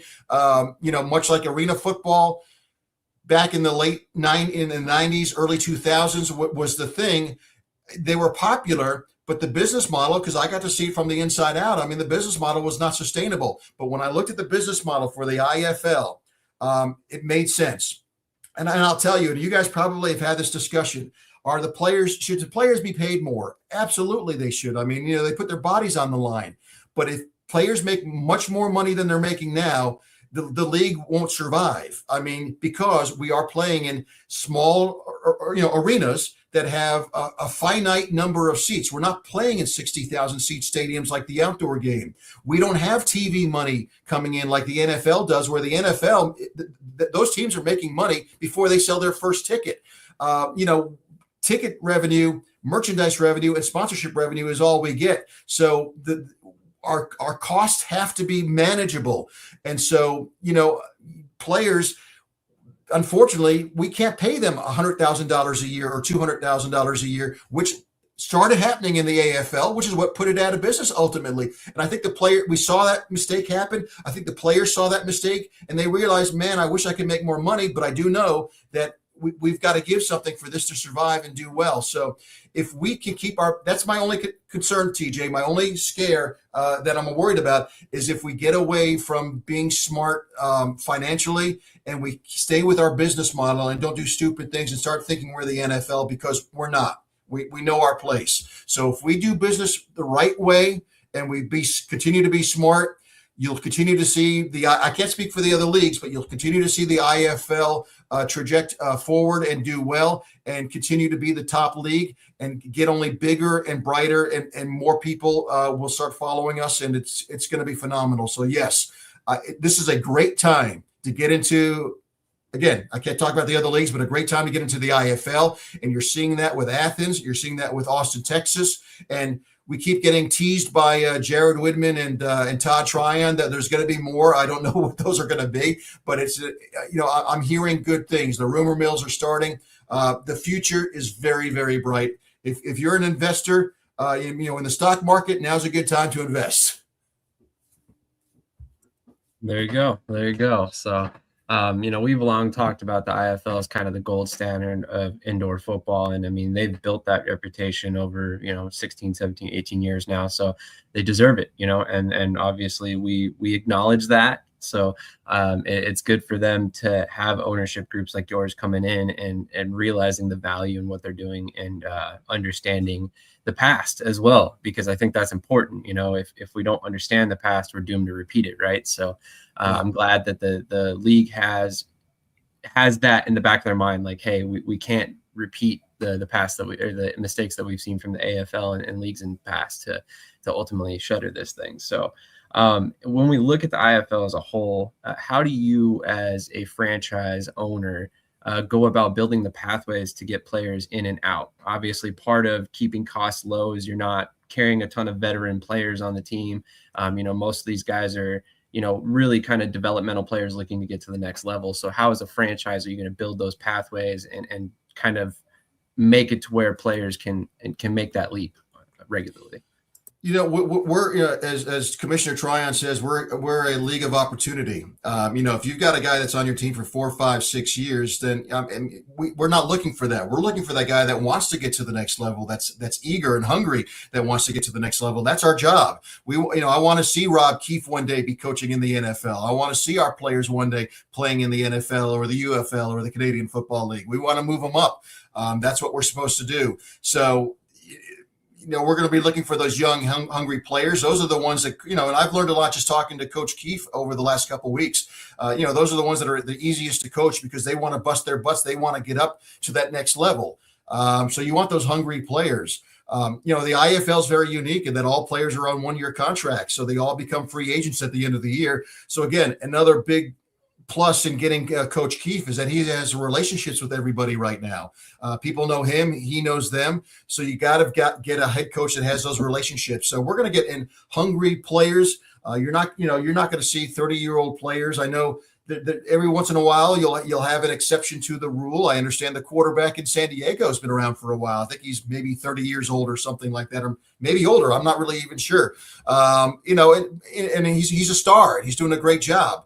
But typically you want to put your roster together with young players that are on their way up, and we want to do everything up. We want to coach them up. We want to get them ready for that next level. You want to see them be successful. That's our job. That's where we stand in the whole football universe. A little caveat to that as well. I mean, obviously we're developing players, we're trying to get them out, but how do you go about building regional stars as well on top of that? Regional stars as far as the players? Yeah, as far as like some recognizable faces for fans to kind of latch onto with your franchise. Well, typically, your quarterback and your top performers are going to be your quote unquote stars. And of course, in Athens, and as a UGA graduate, I want to see some former Georgia Bulldogs. So I would like to see some guys come in that already have some names. So we're looking at those UGA players that weren't drafted, that are undrafted free agents that are trying right now to get on with NFL teams. And if they don't make those NFL teams, I've already told, as a UGA guy, I know who the names are. So I've told Rob, hey, keep an eye on this guy or keep a name on this guy. And I'm sure he's probably going, shut the heck up, Mike. I don't want to hear from you. Let me do my job. But we want to get some recognizable players in here that the UGA fans can wrap their arms around and get behind. That helps. But typically, your play will determine whether you become a star or not. And then, you got to market them as well, social media and things like that. So we're going to try to make all of our players stars. We want to take them on to the next level. We want them all to be winners. So if you come to Athens, if you're a player, and I'm putting on my sales cap now for you players out there, Athens is going to be the place you want to be. We're going to treat you like NFL guys. We're going to treat you right. We're going to take care of you. And our goal is to coach you up and make you the best version of yourself so you can move on to that next level. Love it. Cody, do you have anything else? I was just going to make the joke that as long as the Philadelphia Eagles stop drafting Georgia Bulldogs, you might have a chance to get them. So, I mean, while we're joking, do you guys have a driving service as a partner? I'm just saying, if you got some Georgia Bulldogs, that might be a little dangerous. You know what? We've seen some of the jokes on social media because for those that don't know, the Georgia Bulldogs seem to have some issues with, getting pulled over by the, police officers when they're driving a little too fast. I don't think they feel, and I could joke about it because I'm the biggest Georgia Bulldog fan you'll find out there. We will have some serious discussions and with the players. I've already had this conversation with Rob Keefe that we will not tolerate that. If they need a ride or they're going out having and Athens is a great place to play. I mean, it's got great restaurants. It's got great night spots. You got the co-eds. We're going to have to keep our eyes on these young men that are coming into Athens. If they need to call me or call Coach Keefe, we've already talked about it. No questions asked. We'll pick you up. We'll get you home, things like that. But we're going to have a no tolerance policy. I mean, you're here to play football. You're here to move on to the next level. Don't do anything stupid. Even though you bring it up kind of as a joke, it's going to be addressed in our first meeting with the team once the team is selected. I can tell you that. For the record, we're just having fun here. I'm a diehard Eagles fan, so we've drafted like every Georgia player since 2023. So as a Falcons fan in Atlanta, it drives us nuts why you have these great players right down the road, and we do not ever draft UGA players. But with Matt Ryan now running the show in Atlanta, I think he knows. I think you'll see that change, and hopefully the best players in UGA won't go to Philadelphia anymore. Sorry about that, guys. But hopefully they'll stay home and play in Atlanta. Well, we're in rough shape if the Eagles stop drafting Georgia players. I don't know what we're going to do at that point. But Cody, did you have another question? No, I just wanted to make jokes. I will say, though, really quick, who do you think is going to win the quarterback battle between Michael Penix and Tua? Me? Yeah. I'm going to say Tua just because I have not seen what all this talk is about Michael Penix. I mean, I don't know what it is. I haven't seen anything from him yet that makes me believe that he's going to be that great next quarterback. So I'm going to say Tua just because he's the other choice. I'm not, to be honest with you, as a lot of Falcon fans probably, I'm not a big fan of our quarterback situation right now. Tua can't seem to stay healthy, and Penix, I know it's a big learning curve, but you're going to get me in trouble now with my opinions. These are just my opinions. These have nothing to do with Athens indoor football. This is just Mike talking as a frustrated Falcons fan who still can't get over the 28-3 thing with the Tom Brady years ago in the Super Bowl. My son is a huge Falcons fan. And last year he's thinking we're going to win 10, 11 games. And I'm like, you don't have a proven quarterback yet. And we didn't make any strides last year in that position. So I wouldn't be surprised if Tua ends up being the starting quarterback, but I'm not excited about either one, to be honest with you, Cody. So I'll say that's my personal answer. I'll say this. If either of them don't pan out, there are plenty of left-handed quarterbacks in the indoor football league, so we could always use some more. We'll see. But it was interesting that Tua's brother started the year last year with Orlando and then got picked up by the UFL and before the Pirates' first game. But again, it put the Pirates in a tough situation. But then again, that's what we're here for. So I hope to one day have a quarterback in Athens that one day is suiting up for the Atlanta Falcons. But appreciate you asking me that question. Thank you for having me on, guys. I've got to run, but keep up the great work and go Athens. And hopefully we'll see you guys in Athens. And we're looking, hey, win, lose, or draw, we're going to have fun. We're going to do things differently. Hopefully you've seen that. I'm enthusiastic about it. Hopefully that's coming across. And I'm just a reflection of Athens. Everybody in Athens is excited about this. We're going to do very well. I've never been more confident about something in my life. We've got, we're off to a great start. Such a great ownership group. Jerome Bettis, Brian Jordan, David Pollock, and now Rob Keefe leading our football program. Man, I'm in heaven right now. I'm at the top of the mountain. So, let's go win some games now. And I want to hold that friggin' IFL championship trophy a year from now. That's all I got to say. Very nice. Thank you for joining us, Mike. We really appreciate your time this morning, and we're very excited to see what you guys put on the field this next season. Thank you, gentlemen and folks. Appreciate it. Keep up the great work. Have a great rest of your day, sir. All right. See ya. All right. Once again, that was Mike Salmond with the Athens indoor football team set to launch for 2027. Again, you can vote on the name on the website currently. So if you would like to put your 2 cents in, now is your opportunity. But obviously, that is not the only news coming out of the Green Bay or the IFL this week, as there have been some games to discuss. But I need to step away for a moment, so I'm going to leave you guys with the floor and to kind of recap this week's games. I guess I'll take the floor. All right, so let's talk Indoor Football League, boys. We got some games to talk about. Obviously, some games from last week that we need to discuss a little bit too. He kind of slipped on Green Bay a little bit, but I do kind of want to touch on your guys' thoughts of the wagon that is the Green Bay Blizzard. They do play against Orlando this week, but throwing up 83 points against Fishers in their previous game. Krish, we'll go with you because I want to get your thoughts on this upcoming game between Green Bay and Orlando. But what are your thoughts on Green Bay so far, and what in your opinion do you think Orlando has to do to kind of stop this wagon? Yeah, so, I was telling someone this the other day, man, we've come so far since my boy Trey had seen us in person last time, at the IFL Cup. We weren't the team that we are now.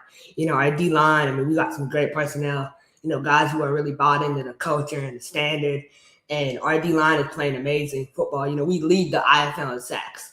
So we have 17 sacks on the year. So it just shows how far our D-line has come.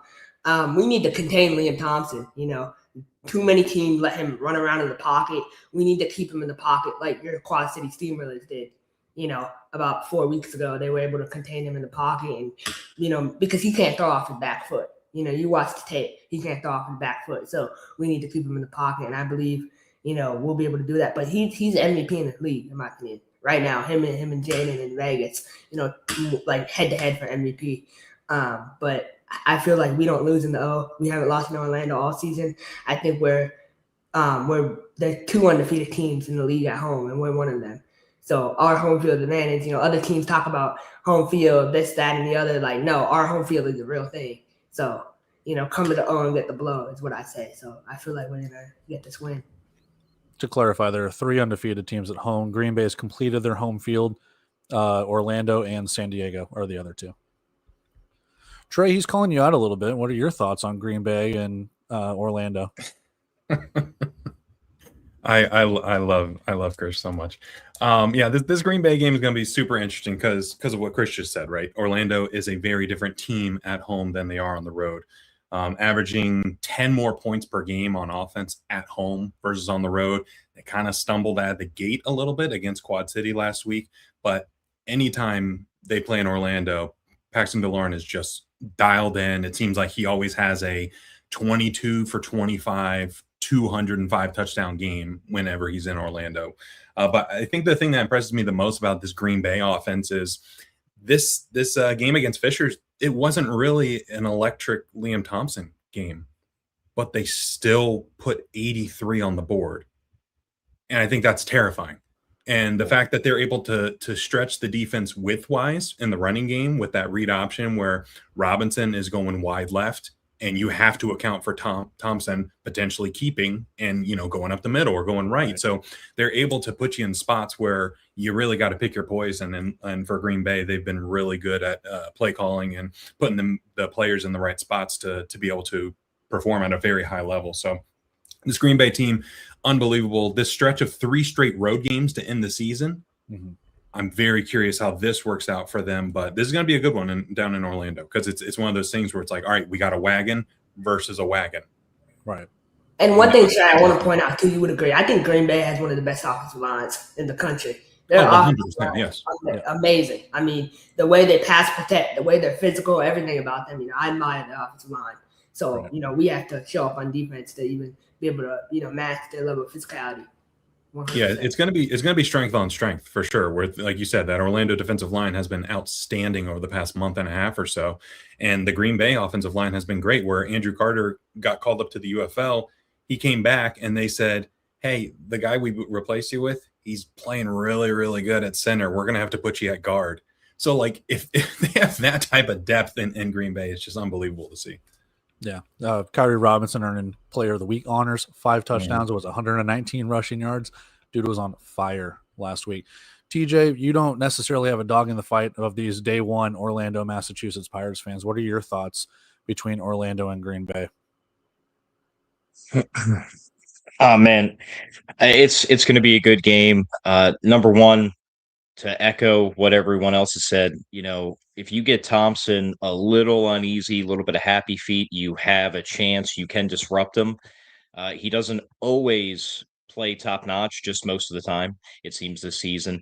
But for Orlando, you want to come out and you can't afford to start off slow. For me, it's really what Orlando team's going to show up. Is it going to be the team that's ready to go from the jump, or are they going to start off a little slow, specifically on offense? Because if that happens, Green Bay may get the jump out, and that may be a game over already. So I'm looking to see them come out, the scripted plays on offense, put some points up, hang with them, and then see what can happen throughout the game. But make no mistake, though, there is, to me, it is not a guaranteed Green Bay win. This game has the potential to be possibly the best game of the weekend. I gotcha. You want to go through your picks right now? You want to preview the other games? Your guys' call.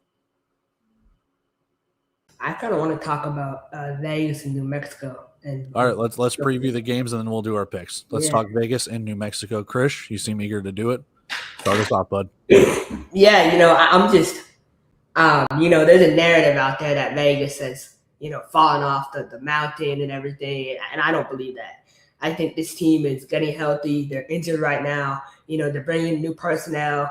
He made a big decision to move on from their starting linebacker, Ian McBurrow, who led the league in tackles, who, in my opinion, was the best linebacker. But then his play declined, and I don't even know what happened there. Honestly, I don't know how he stopped. He forgot how to play football completely. So, they brought in a new linebacker, one of Trey's boys, and our former player, Calvin Bundage, signed in Vegas. So Calvin Bundage will be playing for Vegas on Sunday. They have Ahmad Walker, a young linebacker from SMU, coming in. They got 3 young DBs, Mike Gant from Kansas, Terrence Welch from UNLV, and then Jamal Sam from UTSA. So it's interesting to see how Vegas has completely shifted their defensive backcourt. And I think their DBs are young and hungry, and that's what you need at this time of year, fresh bodies and health. So I think Vegas will get this win, minus 21.5, no matter who they start at quarterback, because New Mexico is so bad. And if you think Donovan Porter is going to be able to put up numbers against, Coach Davis's defense, then we have a lot bigger problems. If Vegas can't hold New Mexico to 35 and under, then we have bigger problems. So I think Vegas minus 21.5 is a lock. Yeah. Trey, what are your thoughts on the quarterback situation with Vegas, with Crittenden getting the start last week? Delora coming in to kind of save the day a little bit, but it was Crittenden throwing that Hail Mary to secure the victory against San Antonio. Yeah, it was one where going into last week's game, I think a couple of us were like, oh yeah, Jaden's going to go in there, throw 5-6 touchdown passes. This is going to be light work, dust the hands off. And then we saw Crittenden get out there and we were like, what is happening? What is going on here? But yeah, I think Jaden's been going through some health stuff that they're getting on the straight and narrow. And truthfully, given how they kind of put the governor on him last week, I wouldn't be surprised if we see the same thing this week as like a preparation for the long stretch of season ahead, since they're in the playoffs at this point.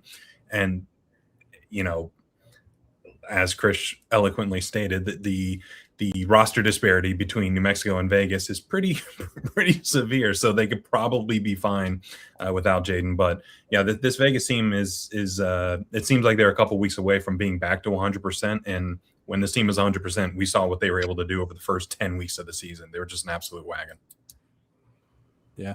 TJ, our resident Nighthawk fan, you guys have gone through a little bit of some turbulence here, but dare I say this is a get-right game for Vegas. What are your thoughts for this game?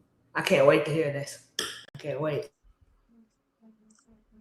Well, I mean, first off, I'm sick and tired of betting all the big spreads in Vegas's favor because they've cost me about 3 weeks straight of parlays now. So thanks a lot for that, Vegas. But no, I mean, listen, in a way, it's not the worst thing ever because if you are going to stumble and you're going to have some issues, you'd rather it be now because that way you have a few weeks to get right for the playoffs and then take it on strong. The worst thing you can do, they always say, did you hit your peak too early? Did you hit your stride too early?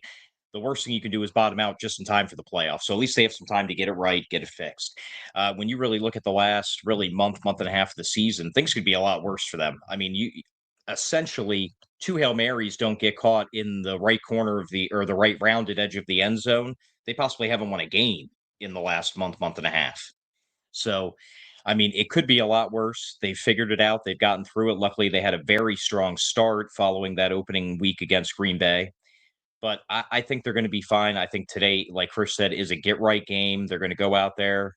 In a perfect world, they're going to kind of mop the floor with New Mexico, and everything will be right with the world. But again, I just hope they win because the last couple weeks have been pretty dicey. Fair enough. Finally, before we get to our picks, talk about the Monday night matchup between these two teams, Arizona and San Diego, which could potentially this has an opportunity for, I believe, San Diego to clinch a home playoff game because it would knock Arizona down to their 6th loss, and then San Diego would get their 11th win, so they would clinch a home field game. Trey, I want to start with you here. First things first, who starts at quarterback for Arizona as they take on San Diego? I think based on last week, it's got to be Myler at this point. I spoke on it a couple weeks ago where the offense was struggling a little bit, not all due to the quarterback spot. They had a lot of injuries on that offensive line where they were having to fly people in 24 hours in advance to plug somebody in on that Rattlers offensive line. Right. So they're having struggles across the board, but they needed a spark, and Max Myler was able to come in and do that last week. So it felt like, earlier in the season, they did the same thing the opposite way where they pulled Max and put Drew Powell in, gave him an easier opponent back then when Tucson was really struggling to kind of get right and ease into it. It seems like they're doing the same thing with Myler here. Gave him New Mexico last week to ease back into the starting role for San Diego this week. So I'd imagine Myler would get the start, but this San Diego team is really special. I really like what they're doing, especially when you look at what they did against Jacksonville last week. Mm-hmm. On commentary, Curtis Riggs, GOAT commentator, by the way, he's fantastic. They were talking about how whenever Vander is in the backfield, they run the ball 95% of the time with Ed Vander. Mm-hmm. That was in the first quarter. And I'll be damned, they did that almost every single time he was in the backfield. But the thing that's terrifying is Jacksonville couldn't stop it. They knew what was coming, and they couldn't do anything about it. Is that a demerit to Jacksonville, or is that a credit to how well this San Diego offense is playing right now? So the San Diego offense is looking great. Nate Davis, obviously one of the best to ever do it, and the way he's just commanding the field, getting the ball out quick, feeding Vander. This team is looking really, really good. Yeah, Krish, way back in the IFL Cup days, you and I had a nice little back and forth about the starting quarterback between Myler and Drew Powell. I want to get your thoughts because you were the one that kind of broke the news a little bit, at least on this show, about Powell being the starter going forward. And now we kind of have a little bit of this quarterback conundrum. What are your thoughts about who starts and about the game in general? Yeah, I expect him to go with Myler the rest of the season just because of how the IFL Cup championship went. Ever since then, DP is a great quarterback in the league. He's a Hall of Famer, but he's kind of past his prime at this point. So, they invested the money to get Mailer and they wanted him, restricted free agent. They brought him over from Green Bay, and I feel like he's the guy moving forward. This Arizona team is very talented, very, very talented. They are the most underrated team in the Western Conference going in the playoffs, 1,000%. And they're one of the most underrated teams in the league. They can go up and beat San Diego or Vegas in the playoffs if they play well. That defense is insane. They have 24 interceptions through 13 games. Like that's insanity. Their defense is the best in the league, and I'm a huge their DBs are the best in the league. I'm a huge fan of how they play in Arizona. they're going to lose to San Diego this week, though. This is a big game for San Diego and Nate Davis and all the men. Just because of how the first game went, 21-point beatdown in Arizona, they'll bounce back and get this win against San Diego. Arizona at home. So give me San Diego by 7. I'm going to take San Diego on the money line. Sweet. TJ, this also kind of benefits you as the Vegas fan. If San Diego wins, that doesn't necessarily benefit you in the sense of getting the number 1 seed, but it does benefit you as in Arizona takes another L and it helps you get a home playoff game. On the flip side, if Arizona wins, you have the head-to-head tiebreaker over the Rattlers, beating them twice, and the San Diego loses, it inches you a little bit closer up to that number 1 spot. What are your thoughts on this game? Man, well, first and foremost, I mean, to the younger fans watching, this is a rarity. Do not get used to Arizona losing this many games in the season on average, but it's been a little bit of an off year for them. I mean, I'm going to speak on a personal level. I would rather have to face Arizona right now than San Diego. San Diego's a dangerous team.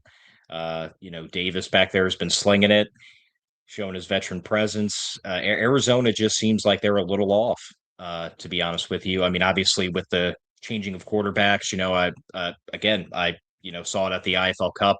Powell got pulled after he threw his second, I believe, interception in that game against Vegas. So, they've been kind of going back and forth at quarterback. Again, even in a down year, they're still a playoff team, but I just think if there is an option to get them with a chink in their armor, it's this season.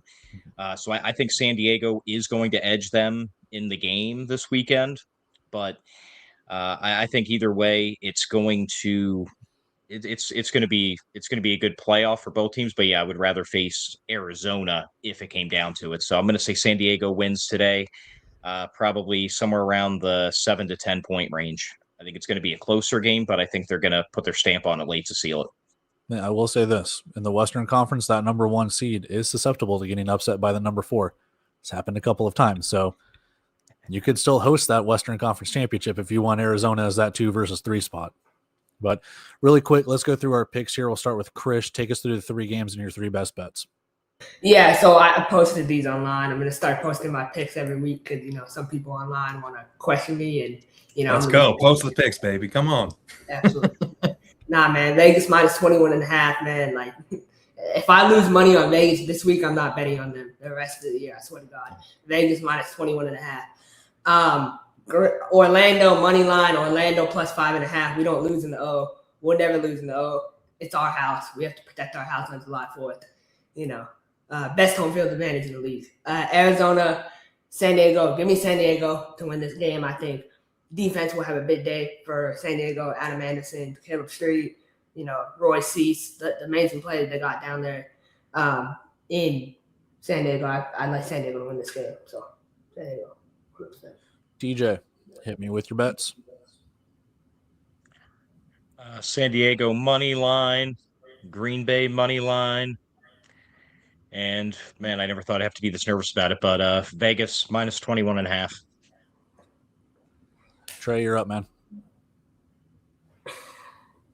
I want you to know it pains me that I align with Krish on these picks. It absolutely pains me.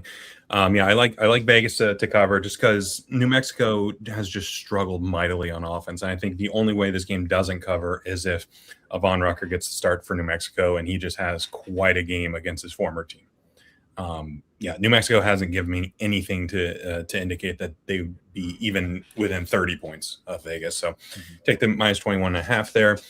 For Orlando, I'd probably take the plus 5.5. I'm not going to go as far as the money line just because all the games in Orlando, or most of the games in Orlando, have been pretty close games. Like you look at the Fishers game last play, Tulsa last play. Like a lot of games came down to the wire against teams not at the bottom of the overtime, no less.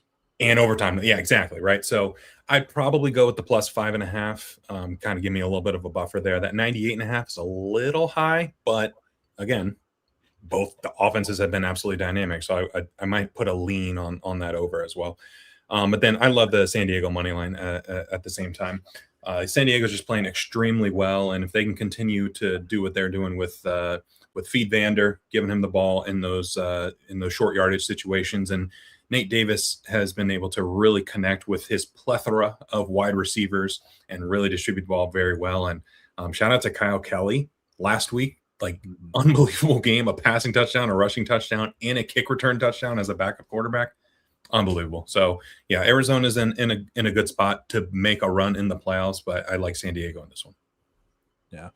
Picks for me, I'm going under 85.5 just because I have mentioned this in group chats before.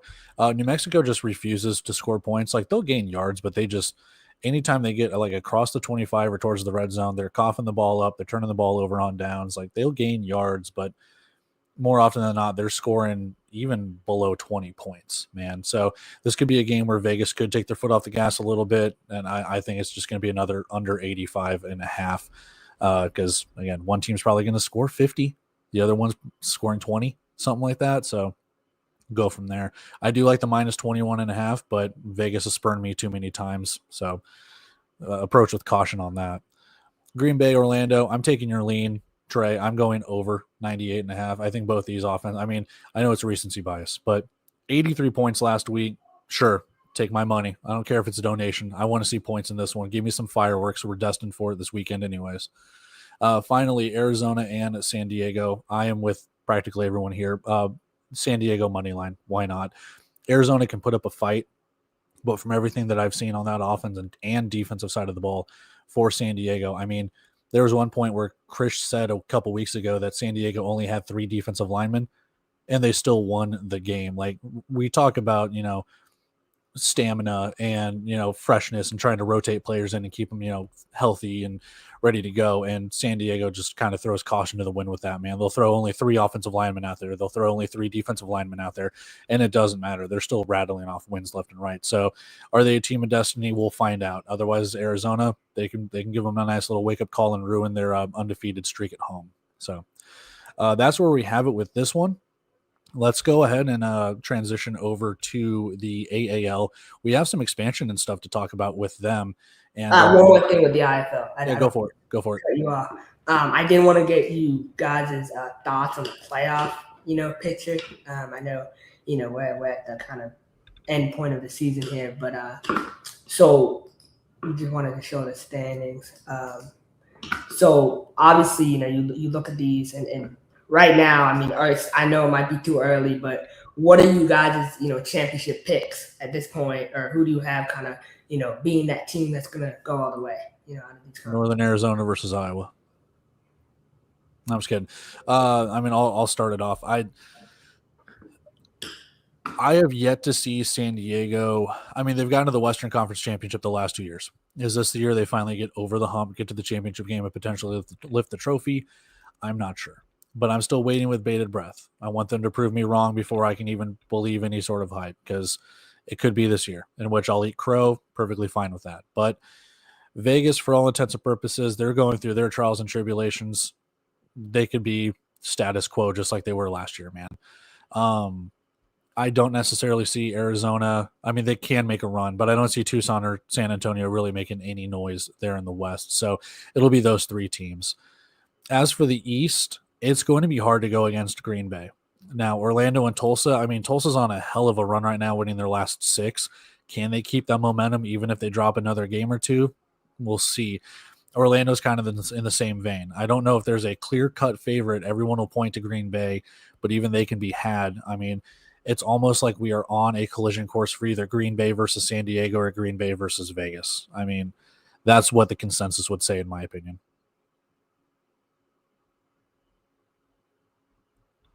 Oh, I'll throw it over to Trey since he unmuted his mic first. Oh, perfect. Yeah. So there's one of the things that I love about this league is that when the playoff picture is established, there are 6 different outcomes where you're like, I could see that. Like, that's realistic. like you could talk yourself, like most leagues, it's either this team or this team. Let's just skip to the championship game. But the way this playoff picture is shaken out, it's just very exciting to see all the different matchups. I like the way Tulsa has been playing, and you look at the games that they dropped early in the season. They lost their 4 games by a combined 16 points. So they were in these games all the way. So, you flip the coin, one play goes a different direction. You're looking at a team that's possibly 11-2 right now, or 10-3, or however the math works out. So I like the way Tulsa's playing. I think their schedule has shaped up very nicely for them, where they get a Jacksonville team, and not this weekend, but the week after. That is kind of going through its own identity crisis. And then they got Quad City back-to-back weeks. So the way Tulsa's schedule is shaking out, I would not be surprised to see them leapfrog into the 2 seed and make a run to the championship game. So I like San Diego still in the West. I'm going to stick with my preseason prediction of San Diego making it to the championship, but then switch up the East over to Tulsa. So San Diego, Tulsa is what I see happening. Really? All right. I like that. Krish, did you give your picks yet? No, so obviously it's difficult for me, right? Because I'm biased. But I will say, like, my 2 teams right now from each conference, I could see, who are kind of on a heater. So for the West, I mean, like I said, I think Arizona could be San Diego or Vegas in the first round of the playoffs. I think they're that good, but that's only if they come together and play their ball, their best ball right now. Vegas, when they're fully healthy, they're the best team in the Western Conference. I'm just being completely honest, they're the best team. So I think the Western Conference championship will be Vegas, San Diego, and I think this is the year, man. I really think San Diego, can take it in advance, but it's really a coin flip. So give me San Diego, and for the East, I would say the 2 teams I would see in the.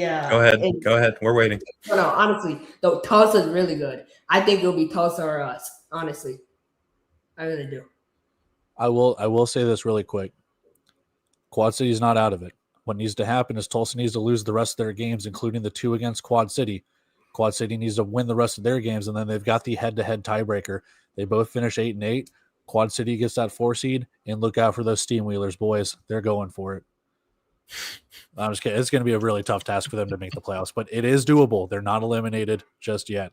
TJ, what are your thoughts? Are you going to have Vegas against Orlando so you can laugh in Krish's face, or you got something different? I would love that, man, but if it goes the same way as the IFL Cup game did, that would be such a boring championship. So, I'll give that one up. No, honestly, I think it's going to be a rematch, man. It's going to be Vegas and Green Bay. It's probably going to come down to San Diego and Vegas on the West, and then Green Bay. I mean, I could see both. The problem is both Jacksonville and Orlando, they both play differently on the road. So what happens in a playoff game where they have to go on the road to play, that will probably be the deterrent. So Green Bay will probably get the vis-a-vis in. So I think it's going to be a rematch, and you never know what'll happen. Obviously, I want Vegas to go back-to-back, but we'll see. Sam, do you want to give your picks at all? No, we can go ahead and move on. All right, we were going to transition over to the AAL. All right, sounds good.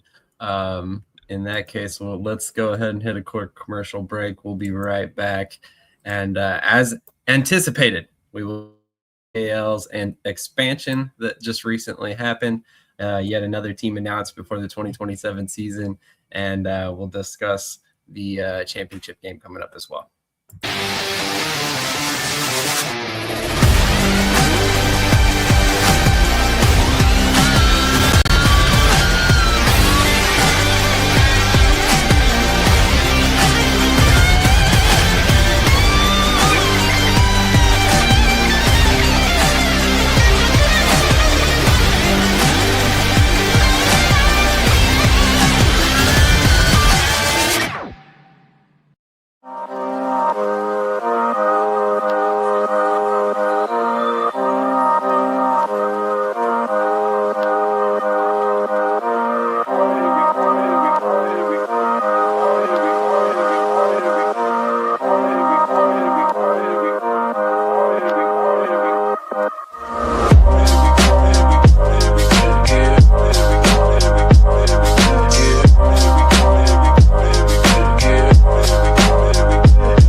All right, so we've got a lot to talk about, and as discussed before, there has been an announcement for expansion for the 2027 season for AAL yet again. Their third such announcement before the championship game, which will take place next week between Wheeling and Columbus. So let's kind of dive into that a little bit. This has been a trend since the AAL has launched, that they have taken teams from the AAL2 and developed them into eventual professional franchises. So the Ohio Legends have made the announcement that they will be making the move to the AAL for the 2027 season. This was fairly anticipated. They had discussed their goals of eventually being a professional franchise and moving up to the AAL previously. They were one of the few teams that played in an actual arena with, turf and not in a soccerplex as far as the AAL2 goes. So let's kind of go. Let's discuss the merits of another AAL2 team moving up into the AAL, and we can discuss some of the advantages and disadvantages to that particular move. So, TJ, you happen to be prepared with your Columbus Lions hat there. So I'm going to go ahead and kick it over to you first. What were your thoughts when you heard the news that Ohio will now be making a move to the AAL? I think it's great. It shows exactly the system that they wanted. It's just like back in the day with the AFL and AF2. Teams can move up within the system to the pro style league and have an easier pathway to get to that pro status. And the AL, they've made big strides this season. They are one of the few leagues, let's just be honest, that didn't have teams fold, didn't have teams just call it midseason. So they're on a great track. Now they're adding these teams successfully in their umbrella, if you will, system. It's exactly what you wanted. And in the future, if, they bring in a team to the AL, that team doesn't necessarily like the finances that costs, they can always drop down to the AL2. They stay in the overall, we'll say company, and they're able to continue it with the AL2 brand. So I really like it. It's exactly why the system mentally is developed. And I think it's showing great process and great progress with the AL and their thought process, and they're actually taking action to it.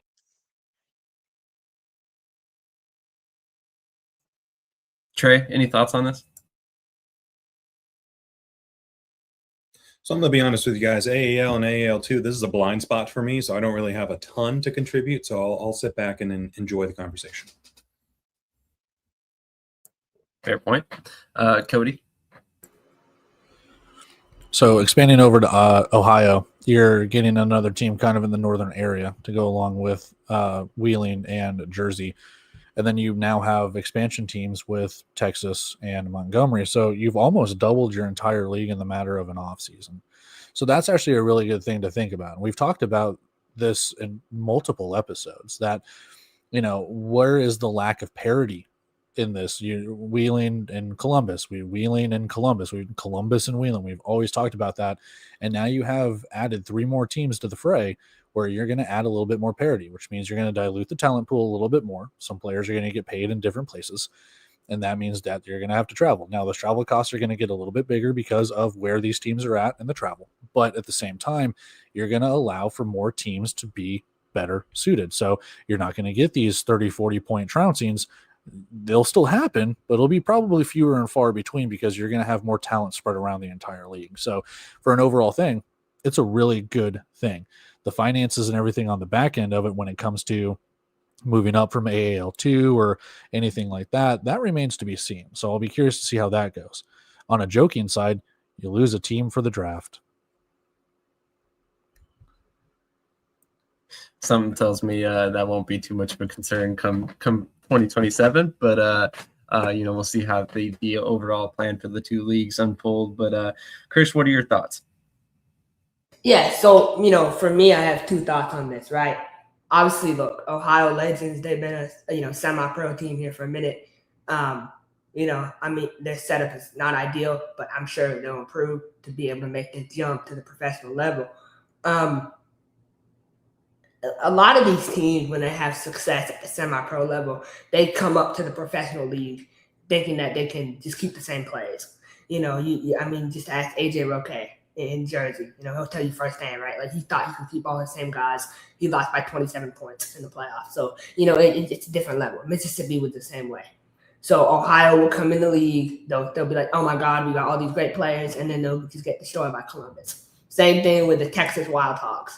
I respect Quentin Humphreys down there. He's going to get destroyed by 50, 60 points by Columbus Lions. So there's levels to this, and these new teams need to learn and respect that there are levels to this. And so Wheeling and Columbus will continue to run this league for next year and years to come. So that's just the way it is, in my opinion. I think Montgomery will be more competitive than these two teams, than Texas or Ohio, by a long shot, in my opinion. Okay, why do you think that? Because I think Montgomery is starting from scratch. So they had an opportunity to sit back and not experience any success at any level. So they're able to watch from afar. So they're like, okay, this is what works, this is what doesn't. These new teams, they've already done it. They've already experienced winning, even though it's at a lower level. So they think their way is going to work. You see what I'm saying? That's an interesting take. For example, Texas, right? Quentin Humphreys, he's coached in the American Arena League before, right? He was in the championship with the San Antonio Gunslingers when they first started. So he's had that success. I don't hate that take. That's a pretty good take. Yeah, I know. There's definitely. I love giving Krish hell, but that's I see where he's coming from. Yeah, 100%. 100%. That's an interesting take for sure. Now, out of curiosity, you don't view, in particular, Quentin Humphreys' success in the AL previously as like a positive for him? 100%, but he's not coaching, right? I thought he was going to be coaching, but he decided not to. He wants to run the business side. So he hired one of his homeboys from semi-pro to coach the team. And, we'll see how that goes. Interesting. Okay. All right. Fair point. No, but I'm curious, TJ, what are your thoughts on what Krish just said? Do you think Montgomery's better suited for success in 2027? Hey, Coach Q, if you're watching, man, don't have your friend come after me like last time. I know you like the screenshot messages, but don't do that this time. I mean, watching the sport for as long as I have, I mean, you obviously being around already as opposed to being a brand new team, in theory that helps, but it really all depends on what happens when the season starts. You hit the field and you see what happens. I've seen teams that have been around on and off for a decade come in and have a 2-win season. I've seen brand new teams go and get to the championship game. It really just depends on what the process is once you actually start in season that year. Do I think that they are way ahead? I think they have on paper and in theory, yes, they have an advantage, but I don't think it's a foregone conclusion that one's going to be way better or not just because of their past. I mean, you every year you go into any sport saying last year was last year, this year's a new year, we're starting fresh from zero. So, I mean, if you're using that kind of mentality, you're all on the same playing field. It just depends on how you execute and what guys you bring in. See, and the problem is we live in a world, and I appreciate Coach Key, I'm messing with you, but I appreciate you watching the show. Like Cody, Off the Wall, all these people, right? They think everyone can win, a championship. Every team in the league can win a championship. And it just doesn't work like that, man. There's only one team at the end. That's how sports work. I'm sorry to break it to you. You guys have a long way to go. Come on now, Krish. Come on. You take the ricochet shots at other people that can't defend themselves now, but we're here on the mic. You can't be getting that reckless. I'm not even sure what to say about that, Krish. That was kind of funny. Oh man, that's hilarious. Too funny. Cody, so I'm curious about your thoughts, man. Do you believe that Montgomery's better suited for success in 2027 than maybe Texas or Ohio, given their background? I mean, just given the background, probably not, to be brutally honest, to go along with Krish's hot take. Yeah, there are teams that probably won't win a championship in their first year or anything like that. But again, until you figure out coaching staff, roster, games, injuries, there are so many variables that can happen that we literally just discussed it in the IFL segment. And I mean, myself included, people were putting Quad City in the championship. Look where they're at. People were putting Arizona, like myself, in the championship. Look where they're at. So, I mean, things happen. So I can't say for certain, like, oh, Texas isn't set up or Ohio isn't set up. They very well could be. And all it could take is an injury to Columbus's quarterback or their running or something like that, where it's suddenly they're losing a couple of games. Look at Vegas in the IFL losing a couple of games. Jacksonville losing a couple of games. It's just, we don't know. So I can't say for certain. I don't like sitting on the fence like that. But yeah, to Krish's credit, yes, there are some teams that will not sniff a championship. On the other end, it only takes a couple of things for another team to get things going. I mean, they're 1-year contracts. We're not locked down 3, 4, 5 years where you're the Cleveland Browns of the Indoor Football League. You choose to be the Cleveland Browns of the Indoor Football League or any other league or whatever because of that. So teach their own. And in no disrespect to Texas or anything, obviously, like I said, he made a championship, but like, why is he not coaching the team? Is my thing. Because I feel like they would be so much better if he was coaching the team. But that's my opinion. You have my number. You can call me at the show. That's it. So, it's nothing personal. It's my opinion. And it's right. So We'll go right to voicemail, but you can call him. He will quickly shuffle away. So on that note, for Cody, speaking of which, I really like that comment that you made. You choose to be the Cleveland Browns of the league. So out of curiosity, I mean, we're sitting here looking at the scheme of the league right now, and obviously Columbus right now feels like the favorite going into the championship game. Right. But I mean, when you're looking at the surface, I can kind of see why Krish is saying what he's saying about Montgomery, because Montgomery just feels, and I don't mean any disrespect to either of the other teams, but they feel like their approach currently is a little bit more polished. And I guess I could see how Krish could see that transitioning to the field. Right. So as far as that goes, it's going to be interesting to see how all of these teams approach roster building. I mean, once we really get into free agency and, them starting to sign players, I think we'll have a lot better picture of who's going to be talented, who's going to be competitive in 2027. So, I mean, all of this is kind of hyperbole at the moment without, more context behind it. So, I mean, not to cut you off, man, but you can equate this kind of like the AF1 where Wheeling and Columbus are kind of your Albany and Nashville, and then you kind of have the teams below it. So it's just, you can go along that. But again, that's the best like equation or like equate I can do to it, because we don't know until these other 3 teams take the field. You can kind of only go off the 4-team season that we just had, which, they're blowouts. There's not a lot of parity because some teams have more funding than the others. Now, again, some people just don't have the funding. Some people do have the funding and choose not to use it, in which case my quote stands. You choose to be the Cleveland Browns. If you have the money and you want to spend it, spend it. If you don't want to spend it or you don't have the money to spend it, sorry, but that hopefully you're making your money back, man. And that's not a shot just at like the AL, but that's any league.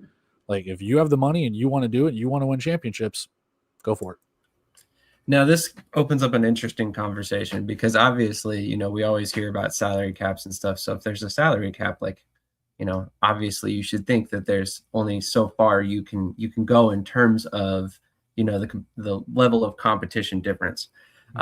So are we really saying that there is really no amount of coaching that can overcome, maybe a pay gap? Not what I'm saying at all. There's definitely coaching that can go along with it, depending on who you hire and the schemes and everything with it. To go along with the salary cap, that doesn't exist in the NFL, no matter how much they want to tell you.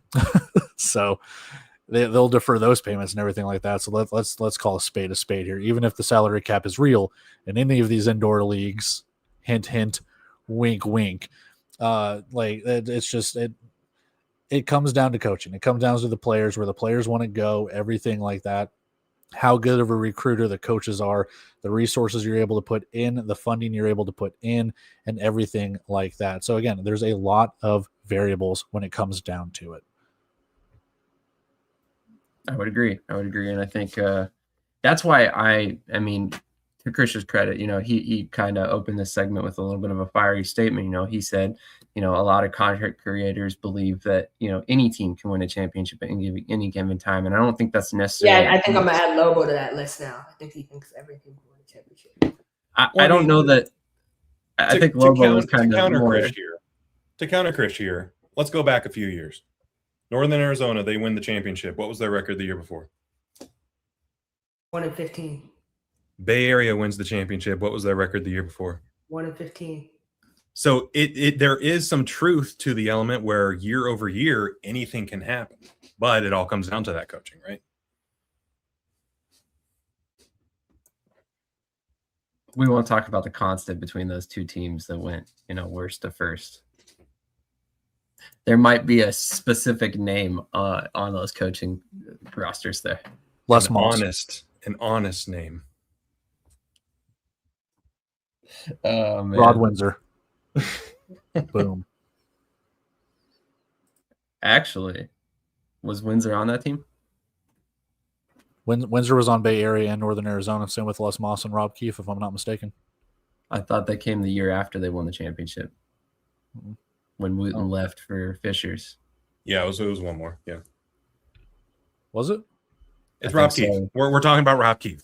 I know. It's Rob Keefe. I don't want to have Trey's back, but I don't want to have Krish's back, but I do want to make jokes too. That's fair. That's fair for sure. Look, speaking of which, I love this. There's some trash talk going on in the comments right here. So AJ Roque checking in says good morning, and then Nicole. AJ Roque is scared about next season.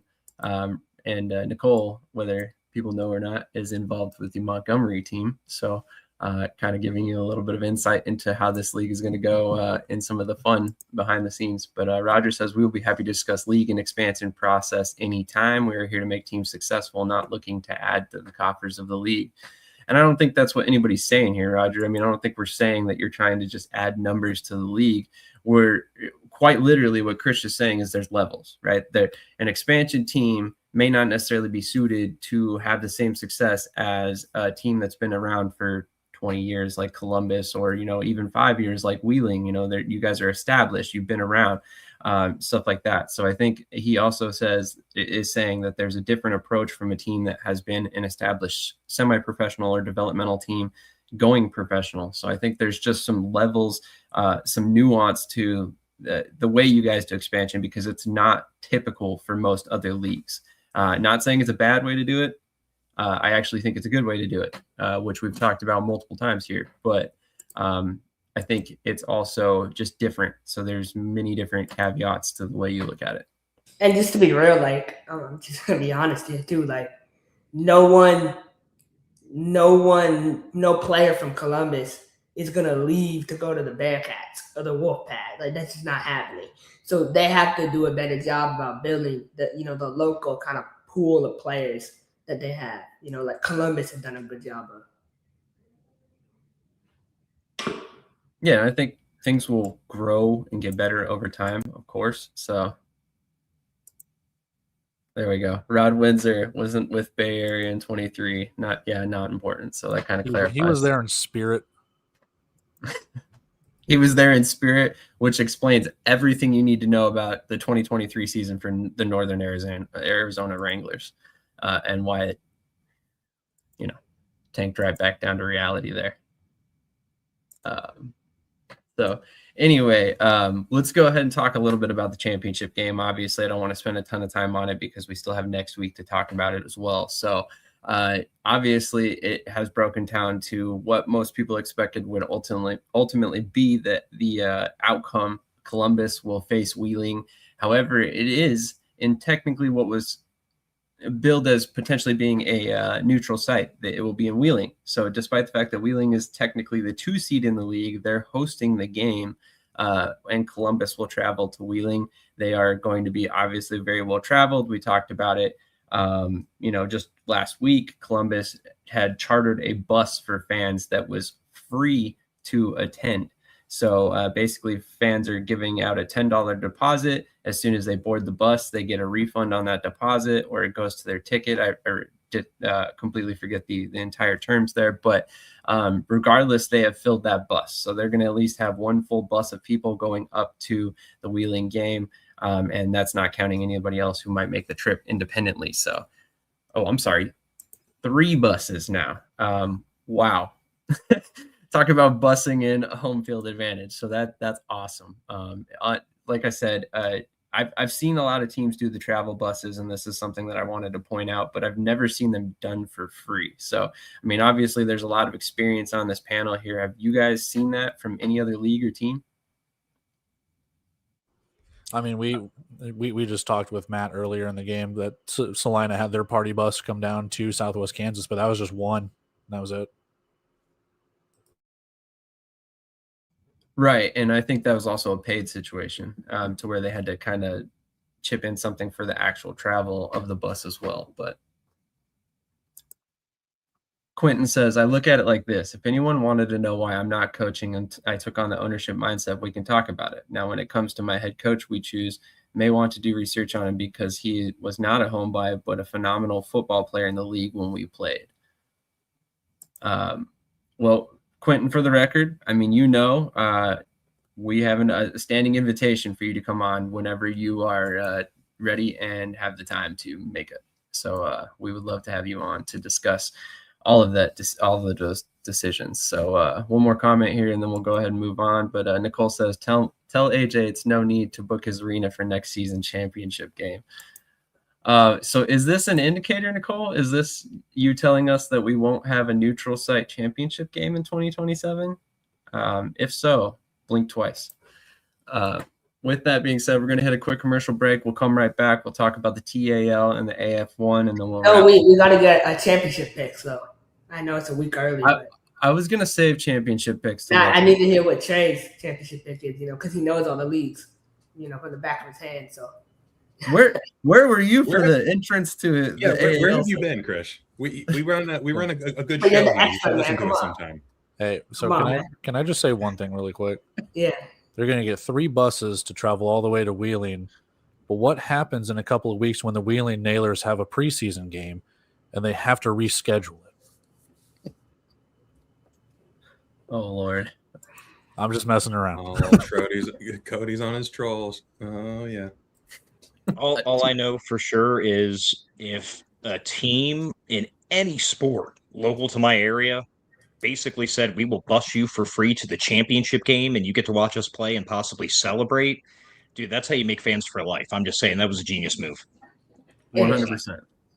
Everything they've done this season, Pastor, coming out and performing last week, Roger Bet running up and down the sideline with the belt.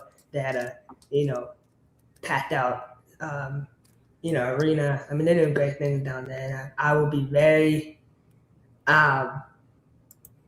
very disappointed if Wheeling doesn't win the championship, because this is the third time they played each other, and to lose to the same team 3 times would be embarrassing.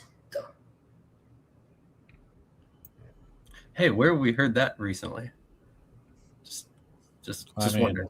Couldn't be in the NAL. Certainly was not the NAL. Quentin says he took on the same philosophy of what I wanted to bring to a football team. He's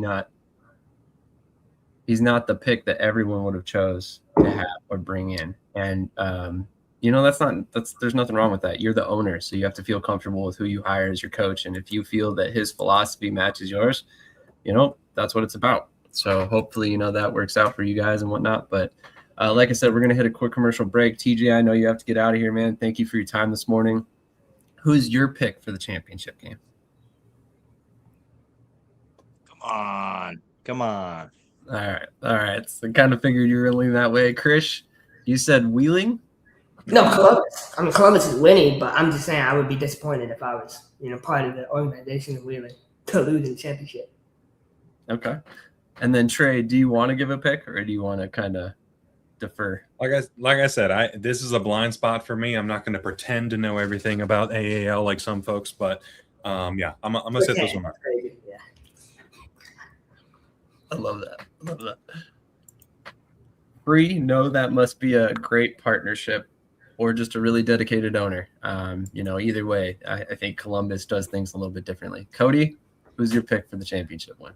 I mean, round it all out for Columbus, man. I mean, it's kind of a team of destiny in a sense of like we've already beaten Wheeling twice. Can you beat them 3 times? Everything that's gone their way has gone their way. So, all right, just to be a contrarian, I'm going to pick Wheeling. Come on, Wheeling. Got to make it competitive at least. No, I think this is going to be Wheeling great. loses, Sam will shave his head. All right. Sam Sure. just saved the Thank graphic. you for a haircut.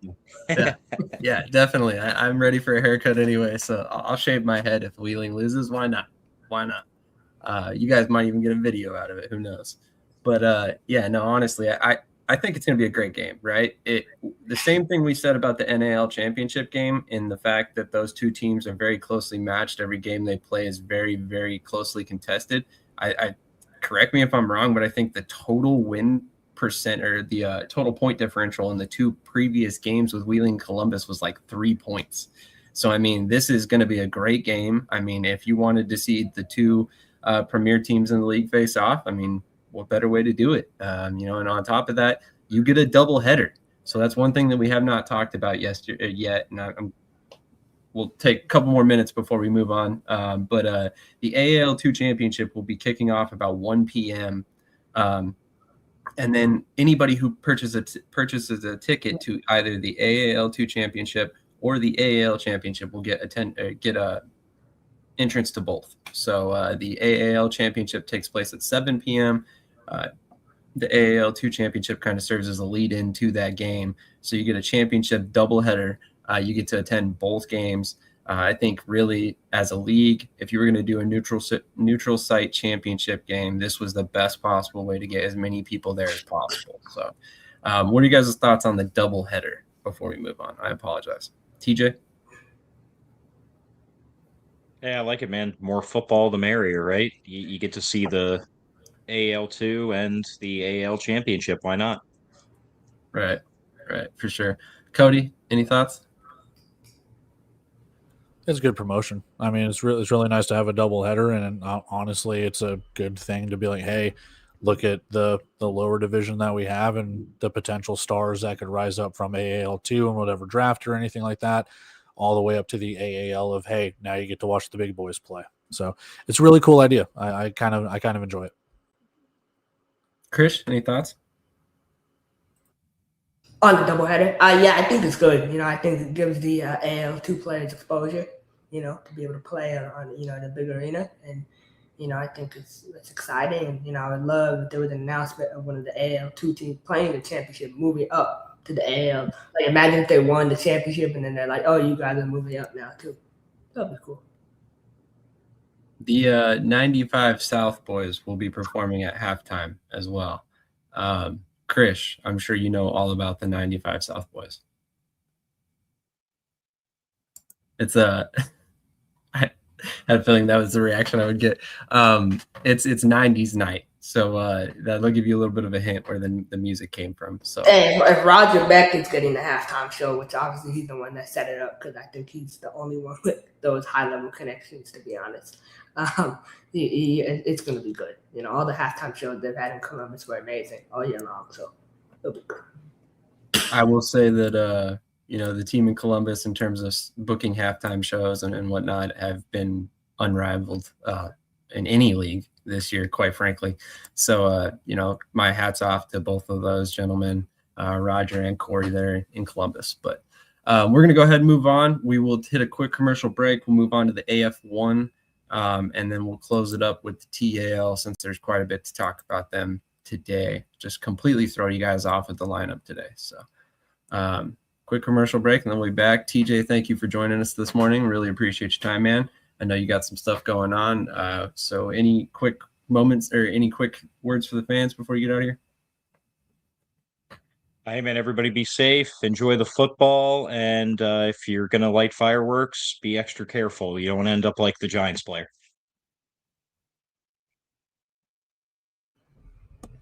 I assume you mean Jason Pierre-Paul from a couple years ago? Yeah. Awesome. On that note, we will catch you guys in the next segment. So, TJ, have a great weekend, man. Thank you for joining us, and we appreciate your time this morning.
three, four times, maybe. I'm gonna pump those numbers up. Those are rookie numbers in this racket.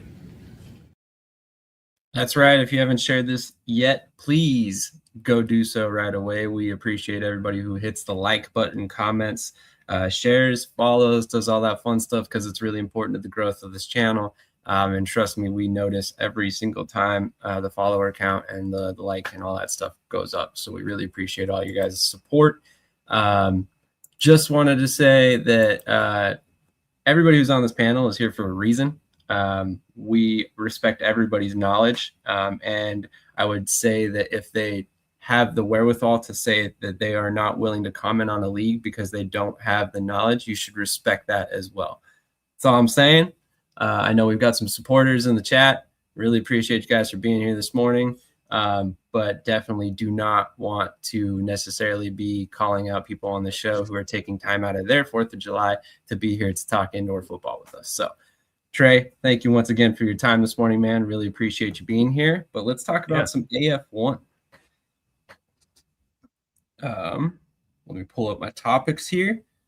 Oh, Krish is chomping at the bit. Look at that little really grin on is. his face. He is I thought you were about to log off, Trey. I'm not gonna lie. I thought you were about to log off. I'm here. I'm hanging out. That's good.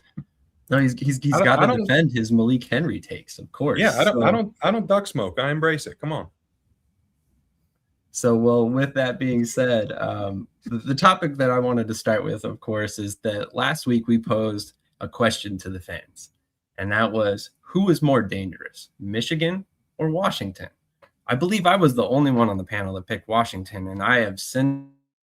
So let's go ahead and go around the horn here real quick. And Krish, I'll give you a chance to open this up.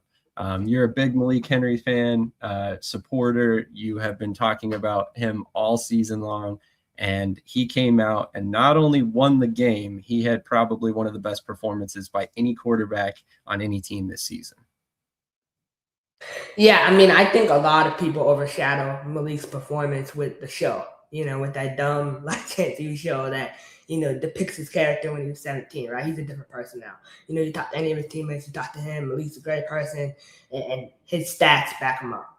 The narrative is different when people talk about him versus when they talk about Coca and Casanova and all them. Like, Malik has thrown 55 touchdowns this season for a reason, right? He's a baller, man. And I think every week he gets better and better and better and more comfortable with his receivers. And he doesn't have the O-line that Nashville has. He doesn't have the O-line that Albany has, but he may do with his O-line. And they haven't made very many changes to the roster in Michigan, but they've been able to go win some big games. That's why I support him, because I think he's done it. He's done more with less. So, and he's MVP for a reason.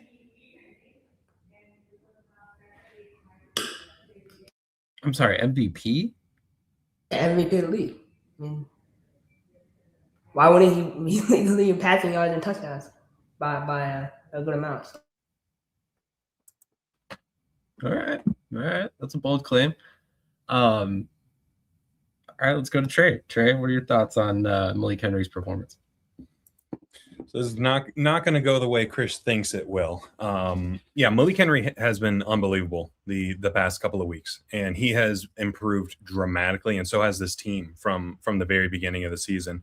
I was tough on him. I was tough on the Arsenal early on because it wasn't passing the eye test for me, where there was a lot of things where, like, you look at a couple of the games, I think he had a game where he was 13 for 36, but those 13 passes were for 185 yards and 4 touchdowns, right? So it was something where box score wise, yeah, he threw 4 touchdown passes, but then, watching the game and getting a feel for the game, he was kind of putting the team in some bad situations as well. But he has just dramatically improved. And I think that that improvement has come with the experience of this very young, as a whole, Michigan Arsenal roster, where they have some veterans and some key places, but they have a lot of folks that are playing arena ball for the very first time, and it's taken a little bit for them to get into a rhythm. And speaking on that O-line, the O-line has gotten a lot better as the season progressed. So this Michigan team is trending in the right direction. And like I said, I know I was tough on Malik at the beginning of the year, but he has just been unbelievable the past month or so.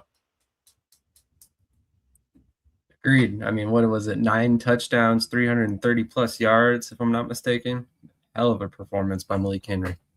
Yeah, he was taking the short stuff when it was there. Liotta was calling up some really great play design to get the ball out of his hands quick, so he's not doing 5-7 step drops every single time he has the ball. He was stepping into a lot of his throws, which is a vast improvement from what we were seeing early on. So yeah, Malik has just been unbelievable, and I don't think Krish's MVP take is that far off. I think if they can get into the playoffs and potentially steal a game, I think it's a very realistic possibility.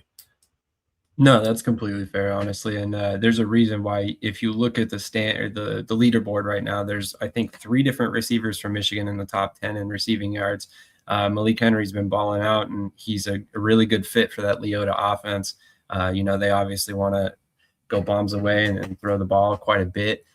So it definitely seems like it's paid off with Dan Williams, Trey Long, and Jairus Grissom there.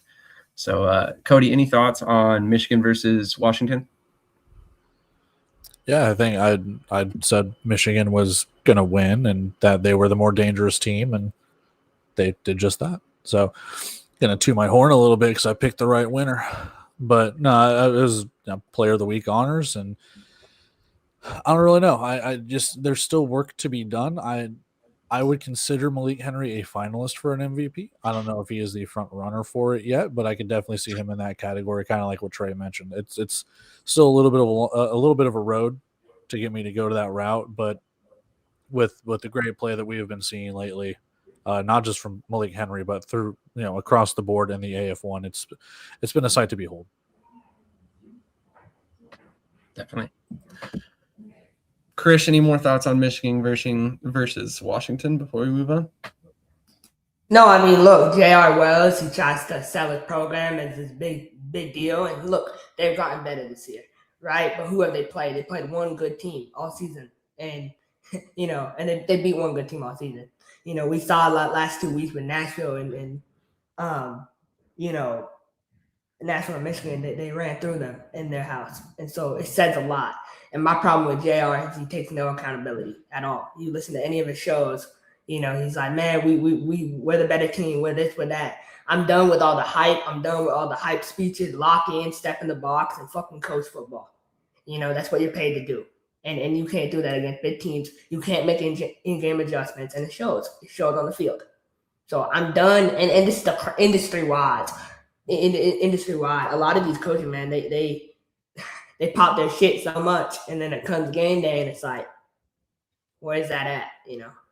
So, Krish, if you were to have 3 MVP finalists, who would they be for the F1 so far this season? F1, Malik, Tyler Coca, and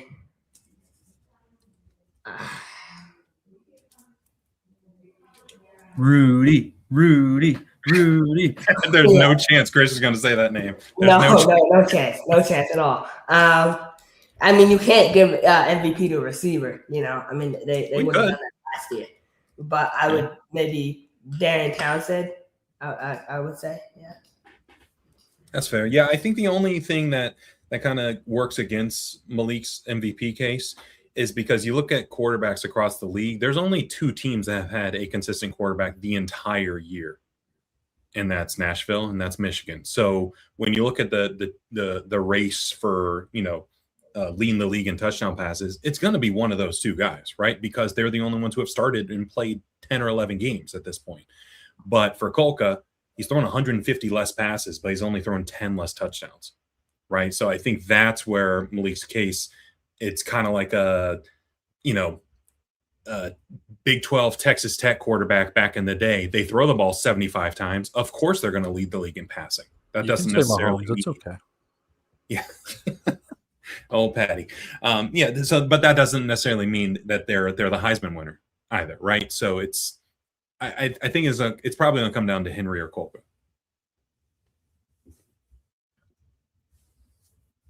I think that's a fair assessment. Henry's done obviously wonders despite the fact that his offensive line hasn't played pretty well. And I mean, I think if you take that into factor and you put Henry on a team like Nashville, I mean, what would his numbers look like? Probably a lot more impressive, to be honest. They've got a much better offensive line there, or have for the whole season anyway. But that's an interesting conversation to have for another day, I'm sure. But any other thoughts on not any other thoughts, but any thoughts on the other game of the weekend, Beaumont getting blown out by Nashville? Let's go to Krish first on this one. Yeah, I think Solo thought he could come into Beaumont and, wave his magic wand and solve all the issues, and it just hasn't happened, unfortunately. Solo's a great coach, but coaching 2 styles of football in one season is a lot. It's too much for anyone. And, he's learning the hard way, unfortunately.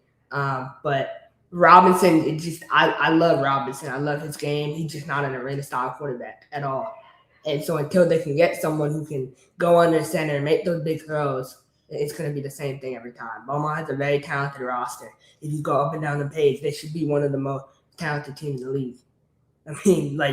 Look at the team that they have, right? Drake Kirkwood from UCLA, Asides Candy, who won Defense Player in the NAL, like JD Griggs, all these guys they have, and they still can't figure out a way to pull through. So it's disappointing to see in Beaumont. And they have a lot of money trouble as well. That is definitely. I can't wait to talk about Kentucky, man. Oh my God, I've been hearing some crazy things. Yeah, there's been a lot of stuff being said about Kentucky as well. But I wanted to throw something out there about the Cats specifically. In their last 3 games, 78 points versus Albany, 72 points versus Beaumont, and then last night against Washington, they put up 68 points. So, are we watching the Cats kind of really hit their stride here right in time for the playoffs? Are they all of a sudden the top team in the AF1? Or do we still think Albany has a chance to unseat them in the playoffs? Let's go to Trey first on that one. Well, I think the way Nashville's playing, like they are starting to peak at the absolute right time. And one of the things that I think is, oh man, we're just rolling off the Texas Tech quarterbacks, huh? I think one of the things that's scary about this Nashville run is that, you look at the box scores, Kolka didn't really pop off in very, the way we saw him do early in the year. A couple weeks ago against Albany, Malik Honeycutt had 3 kickoff return touchdowns? Were they in a row? So the offense wasn't doing all the heavy lifting. The defense was contributing. The special teams has been unbelievable. Kyle Kaplan has been great. They're getting that production from all 3 phases. And I think they almost have the 1 seed locked in if they don't already. Not sure how the math on that is working out, but if the road to the Arena Crown goes through Clarksville, that's a good building, and that's a tough venue for opposing teams to come in and play at.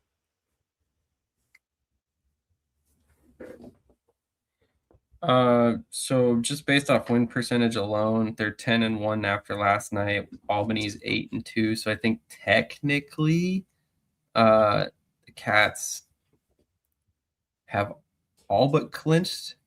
I think essentially next week they would for sure clinch first seed. Yeah, I think Albany would have to outscore them by 90 or something in order for them to leapfrog based on tiebreakers. I'd have to look a little bit closer. I have not spent a lot of time looking at the playoff picture yet. Krish, any thoughts on that? Do you think Albany can still compete? Man, my thing is, again, the team that wins the championship, the healthiest team, and Albany's injured right now.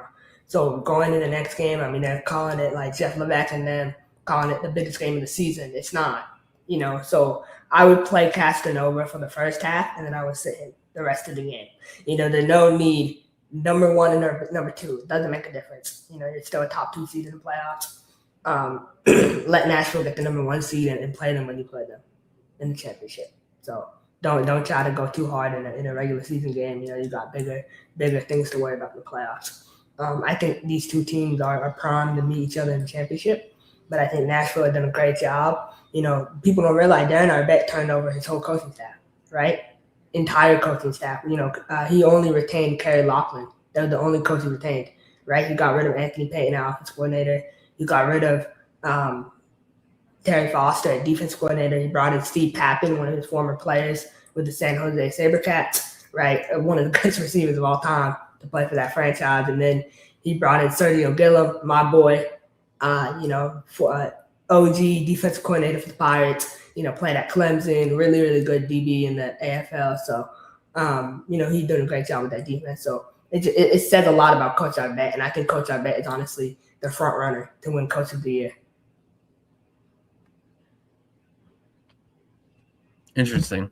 That would be an interesting move. I mean, I would put Sean Lyota in that conversation too.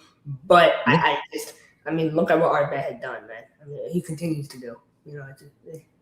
That's fair. And if you are looking at it through the lens of him completely turning over his coaching staff, like you just mentioned, and then having the success that he did last year and this year, you kind of have to consider that, I think. But then there's the idea that Lyota left his brother on the side of the street and fired him, and he took over the defense. So I don't know that that's necessarily what I've heard about that situation. Side of the street is crazy. Yeah, I don't think he just left his brother. Let's put that. Kansas City Command legend. Speaking of Kansas City, Dorsey Golston checking in. Appreciate you being here, Coach. I hope you're enjoying the league-wide bye. Cody, any thoughts on that? Nashville versus Albany. Do you see a situation where Albany still is very competitive despite the injuries? Stick a fork in them. They're done. No, it's still going to be a competitive battle, man. Like health, attrition, all of that. Yeah, it's a huge factor in it, but it's going to sound bad, but that's such a small roster for both teams. Like league-wide, you're only, 25 players, less than that? So, yeah, you got to plug and play some guys. And just because, one player is out doesn't make – it's a team sport. So, you do put a little bit into it, but it's still going to be a competitive battle. Unless there's literally something where either team catches the other one off guard and is able to exploit it, which is the name of the game, I still think this is easily, anywhere from 3 to 10 points between the two teams, and it can swing out either way. Fair point. Just looking at the playoff picture a little bit closer while we were talking here, Firebirds have 2 more games left. Cats only have 1. Their final game is between the two teams. So currently there is a 146-point gap between the two teams. Nashville is very, very very, very, very high in the lead there. So basically, it would be near impossible for Albany to leapfrog Nashville in any situation, it looks like. So if Nashville loses out, they lose to the Firebirds, they would be 10-2 at that point. Albany would have to win out to be 10-2. And then at that point, it goes to points 4. And as we just mentioned, we've got 140-some point gap. So unless Nashville doesn't score any points over the next 2 weeks, there's a pretty good chance that they have already clinched the first seed. It's not completely official, but it's basically official. So any other thoughts on the AF1 before we move on? Any big transactions? Kentucky, man. I've heard it from so many people. Let's just spell it. They're having money trouble. Guys haven't been paid in 2 weeks. Some of them guys hit up, some people I know and said they haven't been paid in 2 weeks, and, they're looking for players, and it's just a sad thing to see because we thought Kentucky was one of the most stable teams in the league. So I'll ask you guys, what do you think about the AF1 this season from a business perspective? Would you consider it a success or a failure?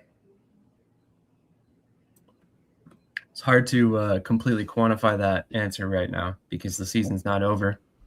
What's your definition of success and failure, Krish? Yeah, smooth operation from across the board, right? All member teams, contributing to the league and the overall success, and the sustainability would be my biggest thing. So let me answer your question with another question. Would you consider the NAL season a failure or success? Success. So then by proxy, you'd probably have to say success so far with the AF1, even if Oregon's gone, but they're still able to limp teams to the finish line if Kentucky finishes out the season, correct? Because you'd have to say the same thing about the Dallas Bulls folding midseason, but still having all the other NAL teams finish. True, but look at Oregon, they folded, and Oceanside is filled with semi-pro players now. Beaumont's having money and Kentucky's having money. So I see what you mean, though. It's there are different levels of success. The NAL season was a minor, to medium success. But what level of success is that? I can agree to that to an extent of I would grant this season a success of not just Like, we had a hell of a season, more of a success of, I can't believe we had that season, in that realm of like, how the hell do we get these teams to finish? With all the rumors and everything that's gone on, and you only lost one team, it's more of like that sense of relief, dare I say, of like, I can't believe we finished that season. Going all the way back to the AFL season with Louisiana and Philadelphia and all of that stuff that's kind of plagued this league. I know it was a different league, but at the same time, that's gone on in these last couple of years throughout some of these teams. Yeah, I think it's hard to do a pass fail on it because there are some really good things that happened for the AF1 this year, but then there's also some things that, you probably wish didn't happen. So I think a grading scale would probably be a little bit more appropriate. I think it's probably in the C+ range. If we're trying to be fair with it, considering the growth that we've seen with some of the social stuff, some of the on-field product itself has drastically improved from last year. So I think there are some really good things to take away, but I think the demerit for them is, what do we hear about all off season and at halftime of this and that? The ownership groups. They're great. They're fantastic. And it's like, it seems like they're repeating some of the same mistakes from the past. So there's some good, there's some bad, but keep in mind this is year 2 of the org, and it seems like a cop-out answer, but there are some growing pains with it, even though you do have all that experience in the room with them. So this next offseason is going to be extremely interesting for this league. It's just really interesting because it's like, like you said, Trey, you hear it right on the nail. You hear it from Albany's ownership, Corder specifically. The way he sits there and said, we're the number 1 league. We have great owners. Every Oceanside is stable. All these teams, and they're not. It's just a lie. So the AF1 as a league needs to look in the mirror and kind of realize where they're at. It's a turn. Quick aside, some news has just broken, and this is not ever the kind of news that we want to break on the show, but Dr. Cornelius Hudson, the owner of the Dallas Bulls, has passed away. So we can take a brief moment of silence for Dr. Hudson, regardless of how we may feel about him as a team owner. Him passing away is obviously not a positive thing for anybody. So quick moment of silence for Dr. Hudson, and we'll continue on with the show.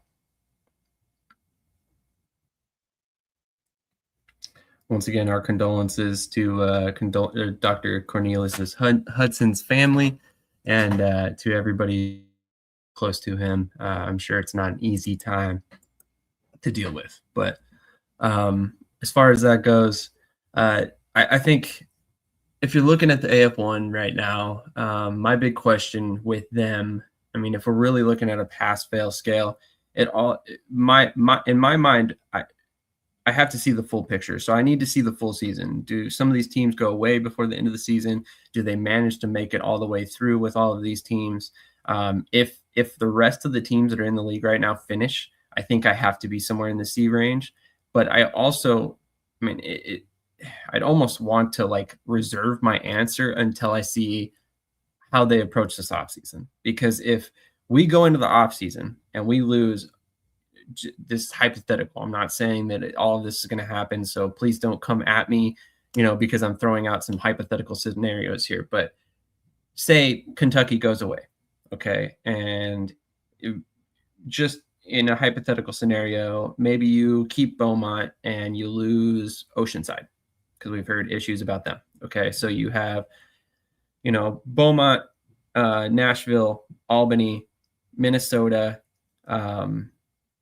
Washington, maybe. Do they stay? Do they go with losing Oceanside and Oregon? If they do, how do you react to that? But ultimately, who do you bring in at that point? And if you're approaching expansion and you're bringing in a bunch of new teams that have not ever done the arena football thing in the past, they don't know what they're in for. I have to question if the league ownership has learned anything at that point, because with Kentucky being the one exception this year in terms of the expansion teams, Oceanside, I don't really think their ownership group was fully prepared to take on what they did, and it's shown. I don't think that ultimately Beaumont knew 100% what they were getting into, even though that they had played in the NAL before. It's just a different ballgame in terms of financial constraints.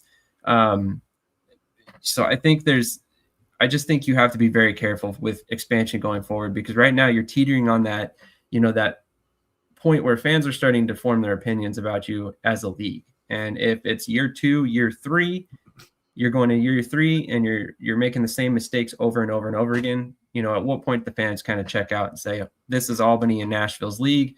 Nobody else can compete. Half the other teams are folding, or they're not able to pay their players, or whatever it may be. And then on a bigger level, at what point does the league look at themselves and say, our operation costs are too expensive. Our teams are not sustainable. Our teams are folding left, right, and center. They can't finish the seasons. How do we address this to make it cheaper for these teams to operate and make the league sustainable and avoid some of these PR nightmares that we've had over the past couple of years? I mean, so I think.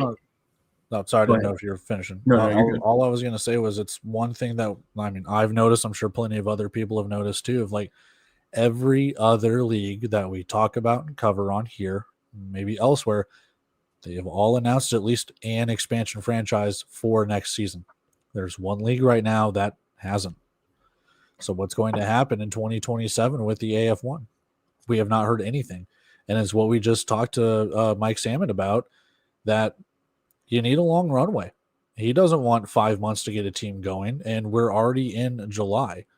There's still plenty of offseason and stuff like that, but there's still plenty of season to go with AF1, and I'm not going to speculate. They could have teams ready and raring to go to be announced for expansion. But for right now, you got to start probably announcing. You probably, if stuff is not behind the scenes, you got to figure it out, because if you don't have anyone, there's no way Washington's going to work if they're on an island out there. It's kind of the same thing with Beaumont and things along the, even Oceanside, if they continue on, or whatever the case could be. Again, all speculation. So again, you're going to put teams across the country on islands when you see some of these other leagues, whether it's the NAL, who's very, very regional, whether you see the AAL, where it's very, very regional. The IFL has been able to go more, national with it, but they have their pockets of regionality that they're able to use. So if you are AF1, you really need to look at what your offseason plan is going to be in terms of expansion, consolidation, and how you want to go about it. To your point, are our finances too high? Cost of operations, the arenas, the nets, everything like that. I know the nets separated away from everything, so that's not going away. But everything else, you have to take into consideration of what are we doing. I wonder what's the domino effect, right? You look at Nashville, Clarksville, and specifically, Trey, he's from that area, so he kind of knows, he's been to a couple games this season. That's a good IFL market. That's a market I know the IFL would love to have. And I know Clarksville, that organization is definitely looking at the IFL, 100%. I don't know. That's tough to say. Because if at that point, if Nashville's ownership is looking at the IFL, then you have to wonder if Albany is. And if those two teams are, then what's the point of the AF1 continuing? Sorry. I think an AF1 team, there'll be a team or two that will leave and join the NAL next season. Like Oregon, I think will definitely, if they come back, they'll join the NAL next season without a doubt. It's that. Yes, they did. That's no, timeout. Yeah. Stockton announced AF1. Yeah. AF1 did not announce Stockton. That's the. But then why do they have them on the AF1 fan zone that they have? Isn't that like the league sponsored thing? No, it is not. It is independent. No, that's Scott's show, and they do some of the halftime stuff, but I'm pretty sure he schedules all his own guests and stuff still. So did want to throw this out there. All AAL teams finished the season. That is true. It's good to learn. I'm learning about the AAL, so that's a good note. I'm writing that down. So there was that comment to Luke from State of the Stallions that he commented on one of the Stockton Crusaders posts, and he said, "What league are you joining?" He said, "We're joining AF1, thanks." So maybe they think they're getting in. I don't know, but that's to the extent of where it's like, all right, maybe we've got like a little bit of an obsessive girlfriend of like, we want you, but maybe the league doesn't necessarily want them, or they're trying to keep them at arm's length. I don't know, but yeah, I don't know. It's kind of weird, because you figured if Stockton was such a good to go from a place like this, you've already got Oceanside, you've got Washington. Why wouldn't you announce it by now? So, and that's something that has me on edge about Stockton's situation as well. So I'm gonna play this game real quick. Here are the AF1 teams I could see going to the IFL with the right ownership. So don't think I'm saying like they can leave right now, but I could see going Nashville, Michigan, 100%. I think Michigan is a great market for the IFL. Kentucky with the right ownership. Obviously, they don't have the right ownership in place now. That's why they ran out of money.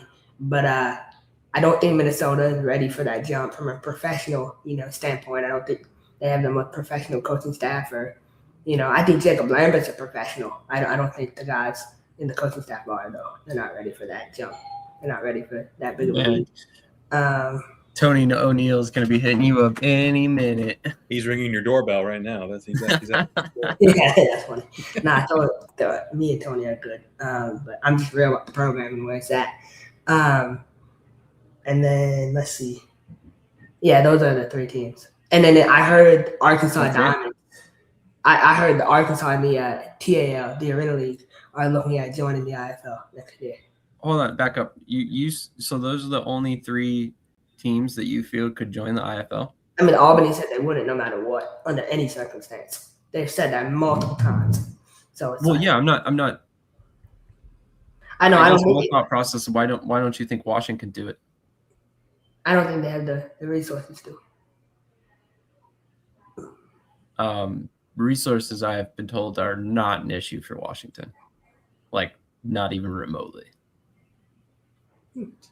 So, I mean, Washington lost their biggest resource in Manny Aguero, who's with Northern Arizona. So, well, he lives in Arizona, so that was awesome. Yeah, don't confuse the on-field shortcomings with the off-field resources there. They got a good thing going in Washington. Agreed. And honestly, I mean, the reason I pointed them out specifically is if I'm the IFL, I want Washington.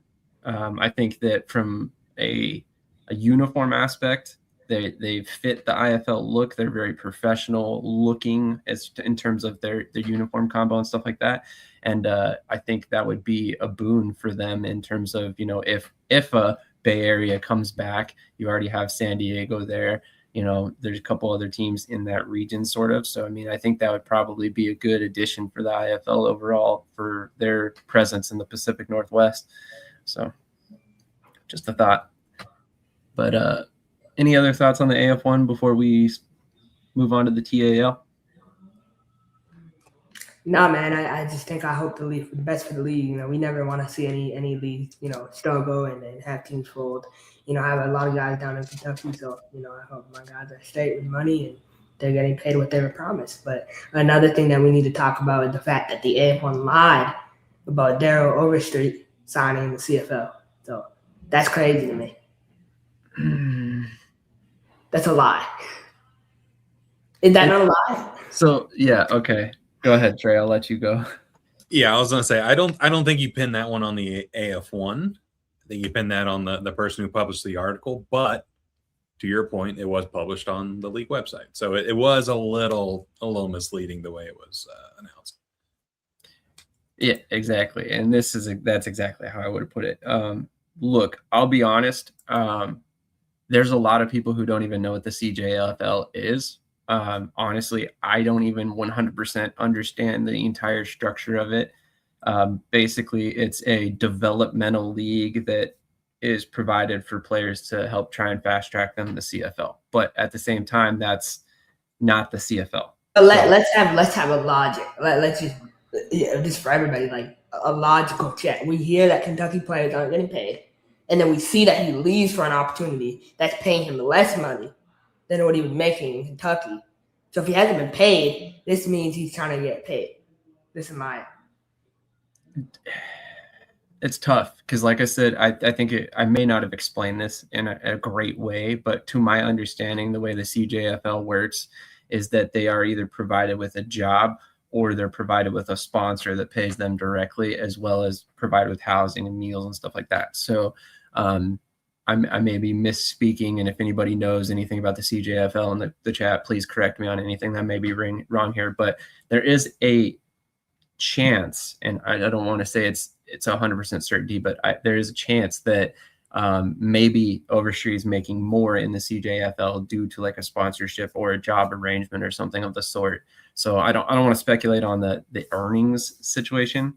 But maybe he just feels this is his best opportunity to get to the CFL. And I'll tell you what was going through my mind. So I saw the article, and I look at the CFL transactions every day because that's where most of my tires come from. So I like to get a head start on who's joining our roster.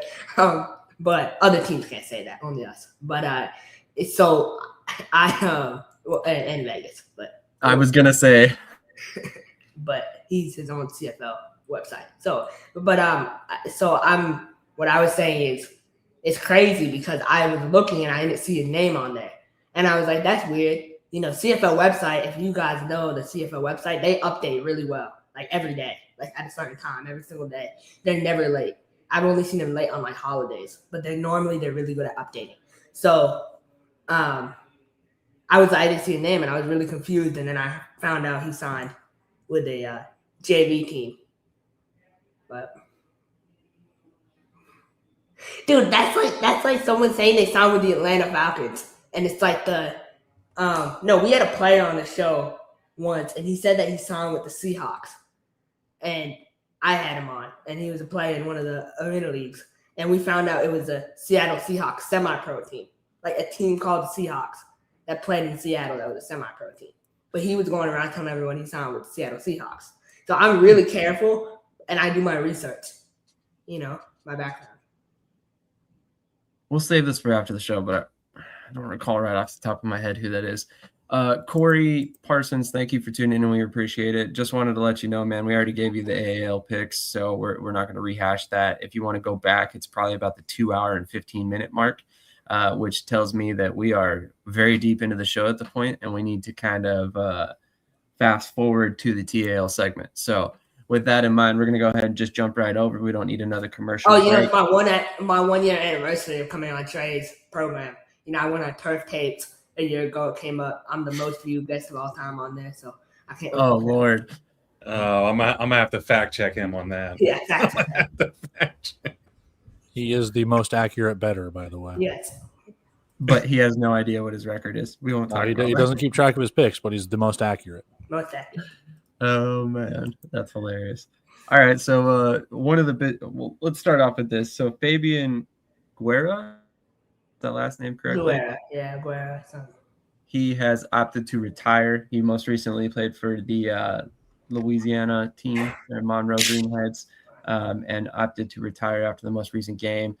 He was basically, I guess he signed with the team more or less to play in front of his kids, which is always a cool story. Fabian's been playing for many years. I mean, if you've followed indoor football at all, you know exactly who we're talking about here. He's been around on multiple different teams. He played in the UFL as well, played in the CFL for a little bit as well. So he's kind of been all over the place. But the other big piece of the news coming out of the TAL was that there was a moment in which the fans stormed the field in Arkansas, and it has gone fairly viral all over the internet. So I wanted to kind of go around the horn here, get your guys' thoughts on that. I mean, Cody, we recently got to experience the NAL championship game, which definitely nobody stormed the field. But I'm curious, do you think that would have made it better or worse? Tarps off for the boys. So yes, storm fields. So the thing about it would be if it's like a huge upset, and that's the big thing.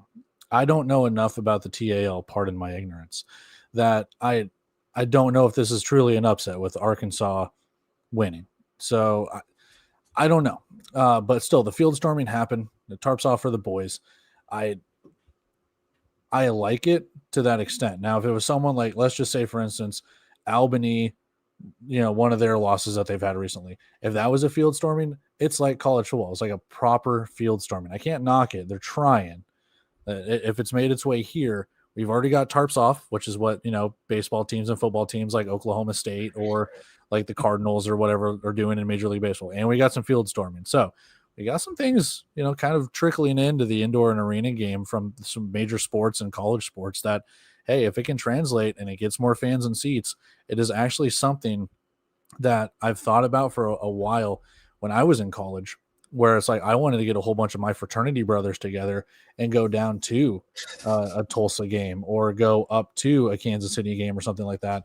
And you have an entire quote student section of like fraternity bros just drinking beer and yelling on the team. So I can't fault them for it. Fair point. I mean, obviously, one of the big things that I've always enjoyed about arena and indoor football is that you get to go on the field after the game. Not quite in that manner. I've never seen that per se, but I wanted to get your thoughts, Trey. I know you kind of follow college football as well as a lot of other sports as well. So how did you feel about the storming of the field? I thought it was cool, and I think that the reason why it was so impactful for that group is because Arkansas, Memphis, this goes beyond just these two teams in particular. Like if you look at the map, Memphis is on the border of Tennessee and Arkansas, so there is like a built-in rivalry between Arkansas and the city of Memphis across all sports. So I think that kind of fed into it. I do think it was cool to see in that moment, but if it happens every time, it's like diminishing returns every time. So it's not something that you can do every single game. But in that moment, it was great. And I think this actually speaks better to why leagues and teams need to post content more and more and more. Is that if you notice, that clip was not posted by the league. That clip was posted by This Week in Arena Ball, defense kid. We all know him, Albany Firebird superfan. He posted that. And it got picked up and it got 1 million views on X. Those 1 million views could have been in the pocket of the Arena League in terms of their socials, and it could have grown their channels, and it could have grown their exposure. It did grow their exposure because it was like, 1 million eyeballs saw it that may not have seen it before, but it could have linked back to them. And I think that's the miss here, where it's a great win to see that go viral, but at the same time, the league itself not being the source of that clip, I think is a swing and a miss. Yeah, TAL even posted about the impressions that they got from it. Yeah, and they didn't even get them technically, right? So it's just like teams and leagues as a whole just need to do a lot better with socials, and it's a numbers game. Like you don't need to post every single play, but you got to post something. I mean, let's be real honest. You have an 8-team league. There's no reason why there shouldn't be at least like one play that has viral-ish ability, on a weekly basis, so that you need to be posting. I mean, Aaron Dilworth every single week has something where he's going over the wall catching a touchdown pass. Like it's there. You just gotta put the microphone to it. Exactly. And honestly, I think we've harped on the TAL for this aspect a lot.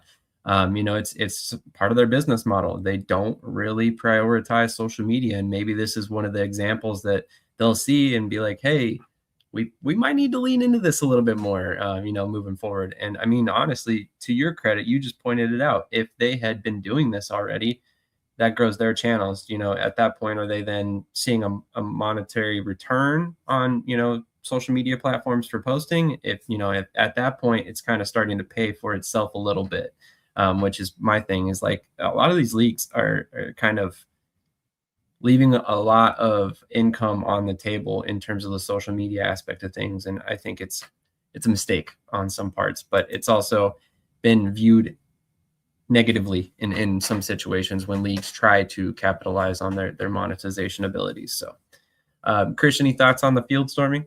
Yeah, man. So Fabian, I want to start. Yo, sit the fuck down. I'm sorry. Just family member on the side. Whatever. Hey, you know what? Sometimes it's sorry.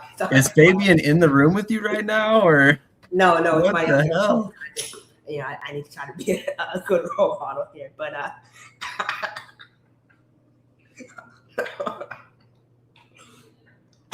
I don't talk to my family like that behind the scenes.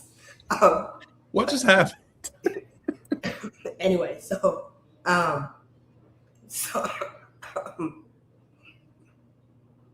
my bad. So Fabian. So yeah, back to Fabian. So 2023.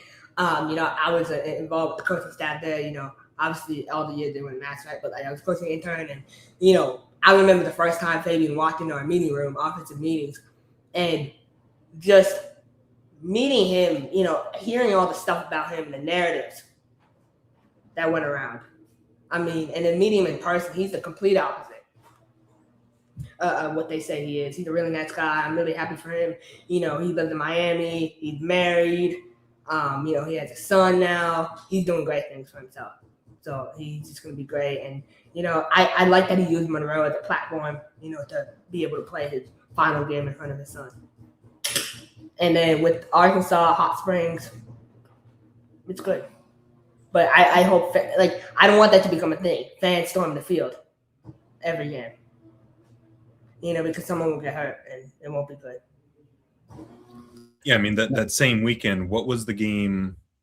Was it Siege, Iowa, where it also happened? But then a little post-game kerfuffle, let's just say, a little brouhaha broke out amongst some of the players on each team, and fans were 2 feet away from punches being thrown by players. So it also creates a fan safety concern in that aspect. Agreed. And Coach Gregory says there's so many narratives in indoor and arena football that has kind of derailed the game, and it's not wrong. Everybody's got their own narrative that they believe in or stuff like that. So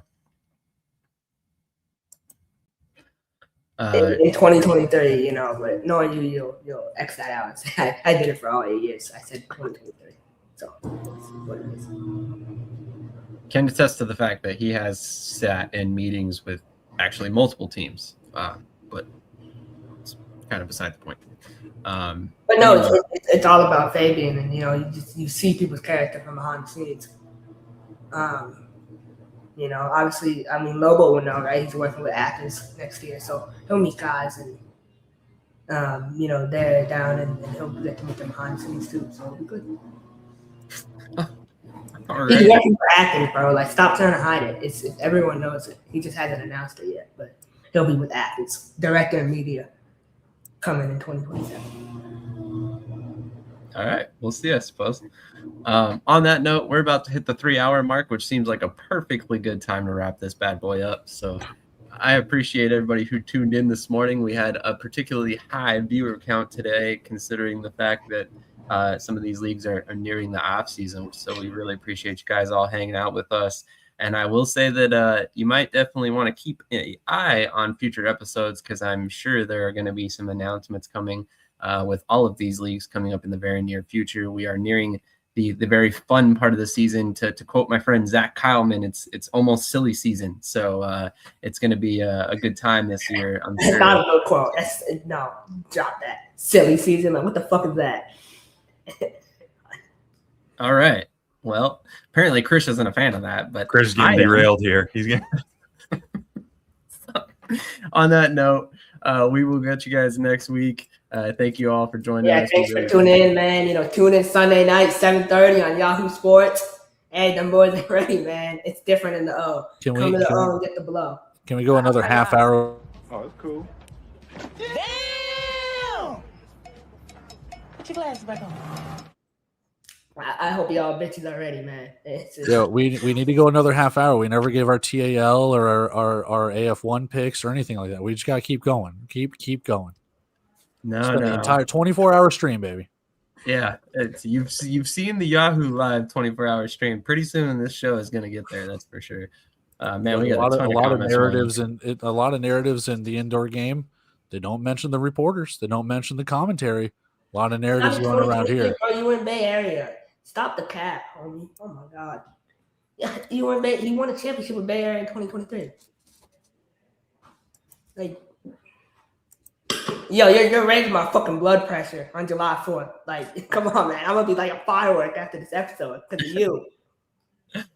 Well, just be careful, all right? And like Cody said, or maybe it was TJ, I don't know. Somebody said earlier, don't blow your hands off, all right? So be very careful. Use the long lighters, when you're lighting your fireworks, and run away fast. Make sure you have all your phalanges on Monday, because it's going to be hard to work your job if you don't. So I never said that. I said 1 year. You're falling into the trap, Krish. Don't fall into the trap. Oh my God. I didn't make it clear. Nah, I'm always fact check people, man. Like, Oh Lord, here we go. no matter. I mean, I fact check. The most accurate. Yeah, exactly. Fact check Shady every day, off Trey every single day, every day, 7 days a week. You know, I need to fact check people. I would, you know, that's my duty. So. Are we having fun yet? On Here's that a note, little we'll catch fact you check. guys. Here's a little What's fact that, check for you, Krish, before we go. Zach Heilman's Turf Tape episode has more views than yours. So How many? How many more? 2. He's gonna put it on autoplay. He's gonna. Am I the most viewed? Am I one who I have to be? I have to be one of the most viewed. I don't know. Let's wrap this up, Shady. We're The gonna most be here for accurate 15 more league minutes. getter, I'll tell you that. I'm just saying I am the most viewed, and I'm coming on right in July, middle of July. I got the invite. Yeah, we'll It's an talk. open invitation, Yeah. so. He's like, hurry quick. I got to get another episode in. I need another chance to legitimately take that title. Yeah, I as soon as will that's take up. the title, man. People tune in for me. What the fuck? Like, Damn. Somebody's offended. Maybe it's because you're not really the most accurate picker in the industry. I'm a game changer.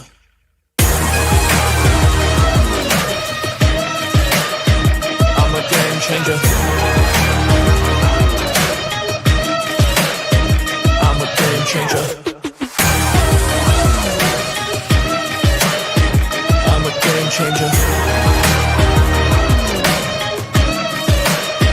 I'm a game changer.